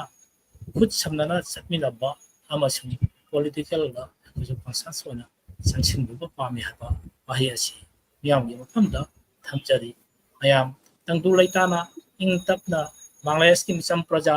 ꯇꯪꯗꯨ ꯂꯩꯇꯥꯅ ꯂꯩꯕ ꯑꯣꯏꯁꯅꯨ ꯅꯨꯡꯉꯥꯏ ꯌꯥꯏꯐꯕ ꯑꯣꯏꯁꯅꯨ ꯍꯥꯏꯕ ꯑꯁꯤ ꯃꯌꯥꯝꯒꯤ ꯃꯐꯝꯗ ꯌꯥꯏꯐ ꯊꯧꯖꯥꯜ ꯅꯤꯖꯔꯤ ꯊꯥꯒꯠꯆꯔꯤ ꯃꯌꯥꯝ ꯊꯦꯡꯛ ꯌꯨ ꯑꯣꯖꯥ ꯆꯟꯗ꯭ꯔꯖꯤꯠ ꯑꯗꯨꯃꯛꯁꯨ ꯑꯣꯏꯁꯅꯨ ꯑꯗꯨ ꯃꯊꯪꯗ ꯑꯩꯁꯤ ꯃꯇꯝꯁꯤ ꯇꯦꯟꯁꯟꯕ ꯌꯥꯝꯅ ꯑꯩ ꯊꯣꯏꯗꯣꯛꯄ ꯋꯥꯍꯩ ꯊꯝꯖꯔꯣꯏ ꯃꯊꯪꯗ ꯑꯣꯖꯥ ꯅꯤꯔꯟꯖꯟꯗ ꯑꯃꯨꯛ ꯂꯥꯛꯆꯒꯦ ꯃꯥꯏꯀꯩꯗꯒꯤ Thank you. ꯑꯩꯈꯣꯏꯒꯤ ꯍꯟꯗꯛꯀꯤ ꯊꯣꯛꯂꯤꯕ ꯕꯪꯒ꯭ꯂꯥꯗꯦꯁꯀꯤ ꯊꯧꯗꯣꯛ ꯑꯁꯤꯗꯒꯤ ꯑꯩꯈꯣꯏꯒꯤ ꯃꯩꯇꯩꯁꯤꯡꯒꯤ ꯑꯩꯈꯣꯏ ꯃꯍꯩꯔꯣꯏꯁꯤꯡꯒꯤ ꯌꯥꯝ ꯇꯝꯖꯅꯤꯡꯉꯥꯏ ꯌꯥꯝ ꯂꯩꯔꯤ ꯕꯪꯒ꯭ꯂꯥꯗꯦꯁꯇ ꯁ꯭ꯇꯨꯗꯦꯟꯁꯤꯡꯅ ꯔꯦꯚꯣꯂꯨꯁꯟ ꯇꯧꯗꯨꯅ ꯁꯔꯀꯥꯔ ꯑꯃꯕꯨ ꯑꯩꯈꯣꯏꯒꯤ ꯐꯝꯗꯒꯤ ꯊꯥꯗꯣꯛꯍꯟꯕ ꯉꯝꯃꯤ ꯑꯗꯨꯗꯤ ꯑꯩꯈꯣꯏꯒꯤ ꯃꯩꯇꯩ ꯁ꯭ꯇꯨꯗꯦꯟꯁꯤꯡꯅ ꯑꯄꯨꯟꯕ ꯈꯣꯡꯊꯥꯡ ꯊꯥꯡꯂꯛꯄꯗ ꯑꯩꯈꯣꯏ ꯃꯩꯇꯩ ꯑꯩꯈꯣꯏꯒꯤ ꯐꯨꯔꯨꯞꯀꯤꯗꯃꯛꯇ ꯇꯧꯕ ꯉꯝꯂꯣꯏꯗꯕ ꯀꯔꯤ ꯂꯩꯕꯒꯦ ꯑꯁꯤ ꯌꯥꯝꯅ ꯈꯟꯊꯅꯤꯡꯉꯥꯏꯅꯤ ꯑꯩꯈꯣꯏꯒꯤ ꯃꯩꯇꯩ ꯃꯍꯩꯔꯣꯏꯁꯤꯡꯒꯤ ꯑꯄꯨꯟꯕ ꯈꯣꯡꯊꯥꯡ ꯑꯁꯤ ꯌꯥꯝꯅ ꯃꯊꯧ ꯇꯥꯕꯅꯤ ꯑꯩꯈꯣꯏ ꯃꯌꯥꯝꯅ ꯑꯗꯨꯝ ꯈꯪꯅꯔꯤꯕꯅꯤ ꯑꯄꯨꯟꯕꯅ ꯃꯥꯏꯅꯣꯔꯤꯇꯤꯁꯤꯡꯒꯤ ꯄꯥꯡꯒꯜꯅꯤ ꯃꯔꯝꯗꯤ ꯑꯩꯈꯣꯏꯅ ꯄꯨꯟꯗ꯭ꯔꯒꯗꯤ ꯑꯩꯈꯣꯏꯅ ꯆꯣꯏꯖꯥꯏꯅꯅ ꯂꯩꯔꯒꯗꯤ ꯑꯗꯨ ꯑꯣꯏꯔꯒꯗꯤ ꯑꯩꯈꯣꯏꯗ ꯀꯔꯤꯒꯨꯝꯕ ꯅꯠꯇꯕ ꯇꯧꯔꯛꯄꯗ ꯀꯅꯥꯁꯨ ꯋꯥꯈꯜ ꯆꯠꯊꯔꯣꯏ ꯑꯗꯨꯅ ꯑꯩꯈꯣꯏꯒꯤ ꯑꯄꯨꯟꯕ ꯈꯣꯡꯊꯥꯡ ꯊꯥꯡꯕ ꯇꯥꯏ ꯃꯔꯝꯗꯤ ꯃꯥꯂꯦꯝꯗ ꯂꯩꯔꯤꯕ ꯃꯩꯇꯩ ꯄꯨꯝꯅꯃꯛ ꯑꯄꯨꯟꯕ ꯁꯛꯇꯝ ꯅꯨꯡꯁꯤ ꯆꯥꯟꯅꯅ ꯂꯩꯕ ꯃꯊꯧ ꯇꯥꯏ ꯅꯨꯡꯁꯤꯅꯗ꯭ꯔꯕꯗꯤ ꯃꯆꯤꯟ ꯃꯅꯥꯎ ꯃꯔꯨꯞ ꯃꯄꯤꯖꯥꯁꯨ ꯁꯛ ꯃꯥꯏ ꯎꯅꯗꯦ ꯅꯨꯡꯁꯤꯅꯔꯕꯗꯤ ꯃꯆꯤꯟꯅꯥꯎ ꯅꯠꯇ꯭ꯔꯕꯁꯨ ꯃꯔꯤ ꯃꯇꯥꯏ ꯊꯣꯛꯇ꯭ꯔꯕꯁꯨ ꯅꯣꯡꯃꯒꯤ ꯄꯥꯎ ꯂꯧꯗꯕꯗ ꯇꯨꯝꯕ ꯌꯥꯗꯦ ꯑꯗꯨꯅ ꯑꯩꯅ ꯍꯥꯏꯖꯅꯤꯡꯕꯗꯤ ꯑꯁꯤꯒꯨꯝꯂꯕ ꯀ꯭ꯔꯥꯏꯁꯤꯁ ꯄꯤꯔꯤꯌꯗ ꯑꯁꯤꯗ ꯈꯛꯇꯒꯤ ꯅꯠꯇꯦ ꯃꯇꯝ ꯄꯨꯝꯅꯃꯛꯀꯤ ꯑꯣꯏꯅ ꯑꯩꯈꯣꯏ ꯃꯩꯇꯩ ꯃꯌꯥꯝ ꯕꯪꯒ꯭ꯂꯥꯗꯦꯁꯇ ꯂꯩꯔꯤꯕ ꯃꯩꯇꯩ ꯃꯌꯥꯝ ꯑꯄꯨꯟꯕ ꯈꯣꯡꯊꯥꯡ ꯊꯥꯡꯃꯤꯟꯅꯁꯤ ꯂꯣꯏꯅꯅ ꯕꯪꯒ꯭ꯂꯥꯗꯦꯁꯀꯤ ꯋꯥꯡꯃꯗ ꯂꯩꯔꯤꯕ ꯃꯅꯤꯄꯨꯔꯗ ꯂꯩꯔꯤꯕ ꯑꯁꯥꯝꯗ ꯇ꯭ꯔꯤꯄꯨꯔꯥꯗ ꯑꯃꯗꯤ ꯑꯃꯦꯔꯤꯀꯥ ꯅꯠꯇ꯭ꯔꯒ ꯀꯅꯥꯗꯥꯗ ꯂꯩꯔꯤꯕ ꯑꯩꯈꯣꯏ ꯃꯩꯇꯩ ꯄꯨꯝꯅꯃꯛ ꯑꯩꯈꯣꯏ ꯑꯃꯒꯤ ꯑꯋꯥꯕꯗ ꯑꯃꯅ ꯌꯦꯡꯁꯤꯟꯁꯤ ꯑꯃꯒꯤ ꯄꯥꯎ ꯑꯃꯅ ꯂꯧꯕꯁꯤ ꯍꯟꯗꯛꯀꯤ ꯕꯪꯒ꯭ꯂꯥꯗꯦꯁꯀꯤ ꯑꯋꯥꯕ ꯃꯇꯝꯁꯤꯗ ꯃꯅꯤꯄꯨꯔꯗꯒꯤ ꯑꯁꯥꯝꯗꯒꯤ ꯇ꯭ꯔꯤꯄꯨꯔꯥꯗꯒꯤ ꯃꯅꯤꯄꯨꯔꯒꯤ CM NB ꯕꯤꯔꯦꯟꯅ ꯂꯣꯏꯅꯅ ꯑꯩꯈꯣꯏꯒꯤ ꯄꯥꯎ ꯂꯧꯕꯤꯈꯤꯕ ꯃꯌꯥꯝ ꯄꯨꯝꯅꯃꯛꯁꯨ ꯌꯥꯝꯅ ꯄꯨꯛꯅꯤꯡ ꯅꯨꯡꯁꯤꯅꯤꯡꯉꯥꯏꯅꯤ ꯃꯌꯥꯝꯕꯨ ꯊꯥꯒꯠꯆꯔꯤ ꯃꯌꯥꯝꯕꯨ ꯍꯟꯅ ꯍꯟꯅ ꯑꯩꯈꯣꯏꯅ ꯄꯨꯛꯅꯤꯡꯗꯒꯤ ꯑꯩꯈꯣꯏ ꯇꯧꯕꯤꯃꯜ ꯈꯪꯕ ꯎꯠꯆꯅꯤꯡꯉꯤ ꯑꯗꯨꯒ ꯂꯣꯏꯅꯅ ꯑꯩꯈꯣꯏꯅ ꯍꯥꯏꯕꯗꯤ ꯑꯩꯈꯣꯏꯒꯤ ꯃꯅꯤꯄꯨꯔꯗ ꯑꯋꯥꯕ ꯇꯥꯕ ꯃꯇꯝꯗꯁꯨ ꯑꯩꯈꯣꯏ ꯕꯪꯒ꯭ꯂꯥꯗꯦꯁꯇꯒꯤ ꯑꯁꯨꯝ ꯑꯩꯈꯣꯏ ꯃꯌꯥꯝ ꯑꯉꯝꯕ ꯇꯦꯡꯕꯥꯡ ꯇꯧꯔꯤ ꯂꯣꯏꯅꯅ ꯑꯩꯈꯣꯏ ꯄꯥꯎ ꯁꯨꯝ ꯂꯧꯅꯕ ꯍꯣꯠꯅꯩ ꯑꯁꯨꯝꯅ ꯑꯩꯈꯣꯏ ꯄꯨꯟꯅ ꯃꯌꯥꯝ ꯃꯅꯤꯄꯨꯔꯤ ꯅꯦꯁꯟ ꯑꯁꯤ ꯑꯩꯈꯣꯏ ꯑꯄꯨꯟꯕ ꯈꯣꯡꯊꯥꯡ ꯑꯃ ꯌꯥꯝꯅ ꯑꯆꯦꯠꯄ ꯈꯣꯡꯊꯥꯡ ꯑꯃ ꯑꯩꯈꯣꯏ ꯄꯨꯔꯛꯅꯕ ꯍꯣꯠꯅꯁꯤ ꯑꯁꯤꯅ ꯑꯩꯈꯣꯏꯒꯤ ꯕꯪꯒ꯭ꯂꯥꯗꯦꯁꯀꯤ ꯋꯥꯔꯜꯗꯀꯤ ꯀꯩꯅꯣꯗ ꯑꯩꯈꯣꯏꯒꯤ ꯄ꯭ꯔꯤꯊꯤꯕꯤ ꯑꯁꯤꯗ ꯃꯅꯤꯄꯨꯔꯤ ꯖꯥꯇꯤ ꯑꯁꯤꯕꯨ ꯍꯤꯡꯍꯟꯕꯗ ꯃꯔꯨꯑꯣꯏꯕ ꯊꯧꯗꯥꯡ ꯂꯧꯒꯅꯤ ꯍꯥꯏꯕꯁꯤ ꯑꯩꯒꯤ ꯑꯆꯦꯠꯄ ꯊꯥꯖꯕꯅꯤ ꯃꯌꯥꯝꯕꯨ ꯊꯥꯒꯠꯆꯔꯤ ꯊꯦꯡꯛ ꯌꯨ ꯊꯥꯒꯠꯆꯔꯤ ꯑꯣꯖꯥ ꯅꯤꯔꯟꯖꯟꯕꯨꯁꯨ ꯃꯊꯪꯗ ꯑꯣꯖꯥ ꯀꯩꯅꯣꯗ ꯑꯩꯈꯣꯏꯒꯤ ꯁꯖꯥꯠ ꯚꯥꯏꯗ ꯂꯥꯛꯀꯦ ꯇꯁꯦꯡꯅ ꯍꯥꯏꯔꯒꯗꯤ ꯕꯪꯒ꯭ꯂꯥꯗꯦꯁꯀꯤ ꯑꯣꯏꯔꯛꯏꯕ ꯐꯤꯕꯝꯁꯤ ꯇꯨꯡꯗ ꯀꯔꯤ ꯑꯣꯏꯕ ꯑꯗꯨꯃꯛꯇꯤ ꯉꯁꯤꯃꯛꯇꯤ ꯍꯥꯏꯕ ꯉꯝꯗ꯭ꯔꯤ ꯑꯐꯕ ꯑꯣꯏꯔꯛꯄꯁꯨ ꯌꯥꯏ ꯐꯠꯇꯕ ꯑꯣꯏꯔꯛꯈꯤꯕꯁꯨ ꯌꯥꯏ ꯑꯁꯤꯗꯩꯁꯤꯗ ꯃꯑꯣꯡ ꯃꯑꯣꯡꯒꯤ ꯀꯥꯜꯀꯨꯂꯦꯁꯟ ꯍꯥꯏꯒꯗ꯭ꯔꯥ ꯑꯦꯅꯥꯂꯥꯏꯁꯤꯁ ꯃꯌꯥꯝ ꯑꯃ ꯇꯥꯏ ꯃꯥꯒꯤ ꯋꯥꯈꯜꯂꯣꯟꯗꯒꯤ ꯏꯠꯁ ꯅꯣꯠ ꯑꯣꯟꯂꯤ ꯀꯩ ꯍꯥꯏꯇꯥꯔꯦ ꯄꯣꯂꯤꯇꯤꯀꯦꯜꯂꯤ ꯀꯩꯅꯣ ꯈꯛꯇ ꯅꯠꯇꯕ ꯄꯣꯂꯤꯇꯤꯀꯦꯜꯂꯤ ꯆꯦꯟꯖ ꯅꯠꯇꯕ ꯑꯩꯈꯣꯏ ꯁꯣꯁꯤꯌꯣ ꯏꯀꯣꯅꯣꯃꯤꯒ ꯂꯣꯏꯅꯅ ꯑꯩꯈꯣꯏ ꯀꯜꯆꯔꯦꯜ ꯃꯥꯏꯟꯁꯦꯠꯁꯨ ꯆꯦꯟꯖ ꯑꯃ ꯂꯥꯛꯀꯗ꯭ꯔꯥ ꯍꯥꯏꯅ ꯈꯜꯂꯤ maybe it will be late but slowly ꯑꯁꯤꯒꯤ ꯑꯑꯣꯟꯕꯁꯦ ꯑꯑꯣꯟꯕ ꯑꯃꯗꯤ ꯁꯣꯏꯗꯅ ꯂꯥꯛꯀꯅꯤ ꯑꯁꯤꯒꯤ ꯑꯑꯣꯟꯕꯁꯤꯗꯩꯁꯤꯗ ꯀꯔꯝ ꯍꯥꯏꯅ ꯀꯔꯤ ꯇꯧꯅ ꯀꯩꯗꯧꯕ ꯌꯥꯏ ꯑꯗꯨꯒꯤ ꯃꯇꯥꯡꯗꯁꯨ ꯑꯣꯖꯥ ꯁꯖꯥꯠ ꯃꯥ ꯈꯖꯤꯛꯇꯪ ꯊꯝꯕꯤꯔꯝꯃꯨ ꯑꯗꯨꯒ ꯇꯧꯕꯇꯕꯨ ꯑꯩꯈꯣꯏ ꯃꯇꯝꯁꯤ ꯁꯨꯝ ꯂꯩꯁꯜꯂꯛꯇꯕꯅ ꯑꯣꯖꯥꯒꯤ ꯀꯩꯅꯣꯁꯤꯒ ꯂꯣꯏꯅꯅ ꯑꯩꯈꯣꯏ ꯁꯨꯝ ꯉꯁꯤꯒꯤ ꯗꯤꯁꯀꯁꯟ ꯑꯁꯤ ꯑꯣꯟꯂꯥꯏꯟ ꯂꯣꯏꯁꯟꯅꯕ ꯑꯩꯈꯣꯏ ꯁꯨꯝ ꯁꯤꯟꯖꯔꯅꯤ ꯑꯣꯖꯥ ꯁꯖꯥꯠ ꯊꯥꯒꯠꯆꯔꯤ ꯅꯣꯏꯒꯤ ꯑꯩꯈꯣꯏ ꯕꯣꯏꯁꯨꯝꯂꯨ ꯕꯤꯔꯣꯙꯤ ছাত্র আন্দোলন স্টুডেন্ট ꯃꯌꯥꯝꯒꯤ ꯖꯦ আন্দোলন ꯑꯍꯥꯟꯕꯗ ꯃꯣꯏ কোটা সংস্কার আন্দোলন প্রথমদিকে মহꯣꯏ 9 দফা লেꯔꯝꯃꯤ 9 দফাꯗꯒꯤ 1 দফাꯗ প্রধানমন্ত্রীꯒꯤ পদত্যাগ ꯍꯟꯊꯗꯣꯛꯄ ꯅꯥꯏꯅ ꯃꯣꯏꯅ আন্দোলন তরফ ꯁꯤ আন্দোলনꯁꯤꯗ আসলে রাজপথꯇ ꯑꯩꯈꯣই বাঙালি স্টুডেন্ট ꯃꯌꯥꯝꯒ ꯑꯩꯈꯣই ꯃꯤꯇꯩ ꯕꯪꯒꯥꯂꯤꯁꯨ ꯀꯌꯥꯁꯨ ꯑꯦꯊꯅꯤꯛ ꯀꯝꯃ꯭ꯌꯨꯅꯤꯇꯤꯒꯤ ꯂꯩꯔꯤꯕ ꯃꯌꯥꯝꯁꯨ ꯃꯤꯁꯤꯡꯒꯤ ꯏꯁꯨ ꯁꯤꯗ আন্দোলনꯗ ꯌꯥꯎꯏ ꯔꯥꯖꯄথꯇ ꯎꯏ কিন্তু ꯃꯤꯁꯤꯡꯗꯨ ꯂꯨꯆꯤꯟꯅ ꯍꯥꯏꯂꯥꯏꯠ ꯇꯧꯕ ꯋꯥꯠꯂꯤ ꯑꯩꯈꯣꯏ ꯕꯪꯒ꯭ꯂꯥꯗꯦꯁꯇ ꯂꯩꯔꯤꯕꯁꯨ ꯑꯩꯈꯣꯏ ꯆꯟꯗ꯭ꯔꯒꯤ ꯑꯣꯖꯥ ꯆꯟꯗ꯭ꯔꯒꯤꯅꯁꯨ ꯑꯣꯖꯥ ꯁꯔꯥꯝꯅꯤꯅ ꯍꯥꯏꯕꯤꯌꯦ ꯁꯤꯗ ꯑꯩꯈꯣꯏ ꯃꯤꯁꯤꯡꯁꯨꯗꯤ ꯄꯔꯁꯥꯂꯤꯀꯣꯟꯗꯁꯨ ꯑꯩꯈꯣꯏ ꯌꯥꯝꯅ ꯋꯤꯛꯅꯤ ꯑꯩꯈꯣꯏ ꯀꯝꯅ ꯁꯤ ꯑꯩꯈꯣꯏ ꯗꯦꯕꯂꯞ ꯇꯧꯅꯤ ꯁꯃꯥꯖꯁꯤ ꯑꯩꯈꯣꯏ ꯂꯥꯏꯔꯤꯛ ꯂꯥꯏꯁꯨꯗ ꯆꯥꯎꯈꯠꯄ ꯇꯥꯏ ꯑꯩꯅ ꯈꯟꯕ ꯇꯥꯔꯦ ꯂꯥꯏꯔꯤꯛ ꯂꯥꯏꯁꯨ ꯆꯥꯎꯈꯠꯄ ꯇꯥꯏ ꯑꯩꯈꯣꯏ ꯁꯤꯗ ꯂꯥꯏꯔꯤꯛ ꯂꯥꯏꯁꯨꯗ ꯑꯩꯈꯣꯏ ꯏꯗꯨꯀꯦꯁꯟ ꯔꯦꯠꯁꯤ ꯐꯔꯒꯁꯨ ꯑꯩꯈꯣꯏꯒꯤ ꯍꯥꯌꯔ ꯏꯗꯨꯀꯦꯁꯟꯗ ꯃꯤꯁꯤꯡ ꯌꯥꯝꯅ ꯂꯩ ꯑꯩꯈꯣꯏ ꯍꯥꯌꯔ ꯏꯗꯨꯀꯦꯁꯟꯁꯤ ꯁꯤ ꯇꯝꯅꯕ ꯑꯩꯈꯣꯏ ꯏꯟꯀ꯭ꯔꯤꯖ ꯇꯧꯕ ꯌꯥꯕ ꯁꯤꯗꯤ ꯑꯩꯈꯣꯏ ꯈꯔ ꯃꯤꯠꯌꯦꯡ ꯊꯥꯕꯒꯤ ꯗꯔꯀꯥꯔ ꯍꯧꯖꯤꯛ ꯗꯣꯛꯇꯔ ꯅꯨꯁꯇꯨꯕꯥ ꯑꯃ ꯂꯩ ꯅꯪꯒꯤ ꯃꯥꯏꯌꯣꯛꯀꯤ ꯑꯃ ꯑꯩꯈꯣꯏ ꯖꯣꯕ ꯁꯔꯀꯥꯔꯤ ꯖꯣꯕ ꯇꯧꯔꯤꯁꯤ ꯁꯤ ꯑꯩꯈꯣꯏ ꯁꯔꯀꯥꯔꯒꯤ ꯒꯨꯂꯥꯝꯅꯤ ꯗꯥꯁꯣꯛꯄꯟ ꯑꯗꯨꯅꯗꯤ ꯑꯗꯨꯗꯒꯤ ꯄꯩꯁꯥ ꯂꯤꯒꯜ ꯄꯥꯏꯔꯛꯄ ꯇꯥꯔꯗꯤ ꯑꯩꯈꯣꯏ ꯗꯨꯔꯅꯤꯇꯤ ꯇꯧꯕ ꯇꯥꯏ ꯅꯣꯔꯃꯦꯂꯤ ꯑꯩꯈꯣꯏ ꯂꯤꯒꯦꯜ ꯀꯩꯅꯣꯗꯗꯤ ꯄꯩꯁꯥ ꯂꯤꯒꯜ ꯄꯥꯏꯕꯒꯤ ꯀꯃꯣꯟ ꯁꯨꯗꯨ ꯂꯩꯇꯦ ꯑꯗꯨ ꯃꯥꯅ ꯍꯥꯏꯕꯅ ꯀꯩꯅꯣ परामर्श उद्योक्ता की मिशिंग सिकली बराई बताए उद्योक्ता ले पैसा लेकर पाए मस्की डेवलप तो की मोर वाकिंग तो लाखनी इको जा पैसा लिको ले देबे कारण एक बृहत्तर के नो कर्मसूची लाख दे कोई पीस पाए कोई मांग खाब नमदे अदु कोई जे बांग्लादेश लेरिबा मणिपुर कसा त्रिपुरा मशु कोई एका यूरोप मिडिल ईस्ट लेरिबा कोई मिते बांगम लेरिबा मायाम पेना मिलें चिलजरी कोई ये कुनो कोई एनोता प्रोग्राम लाखदा कोई एक ओइ बस एकता लेबसी आम दरकार एकता ओइद्रदी एक ओइ बनमद्रदी कोई समाज तो चौखटपा यार समाज चौखटपा कोई नो दुगलो बनमो अदुने कोई मयाम दैना मयाम दै मिलें चिलजरी कोई एक ओइसी जे कुनो जातीय इशू लाखदा एक ओइसी अदु हारेगा मयाम मोगला थागे थैंक यू ओजा ओजा सज्जाद अखोइना अइना सुम मयामदा कनो तौबदा अखोइ ओजा चंद्रजीत बा निरंजन अखोइगी मनुंगदे अतै थोदोकपा हाइनिंगाइ लेरिबा नत्रगदि ngасigi पाउ ngасigi डिस्कशन असे लोसननाबा अइ सुम कनो तौजरगे अच्छा जारदा बस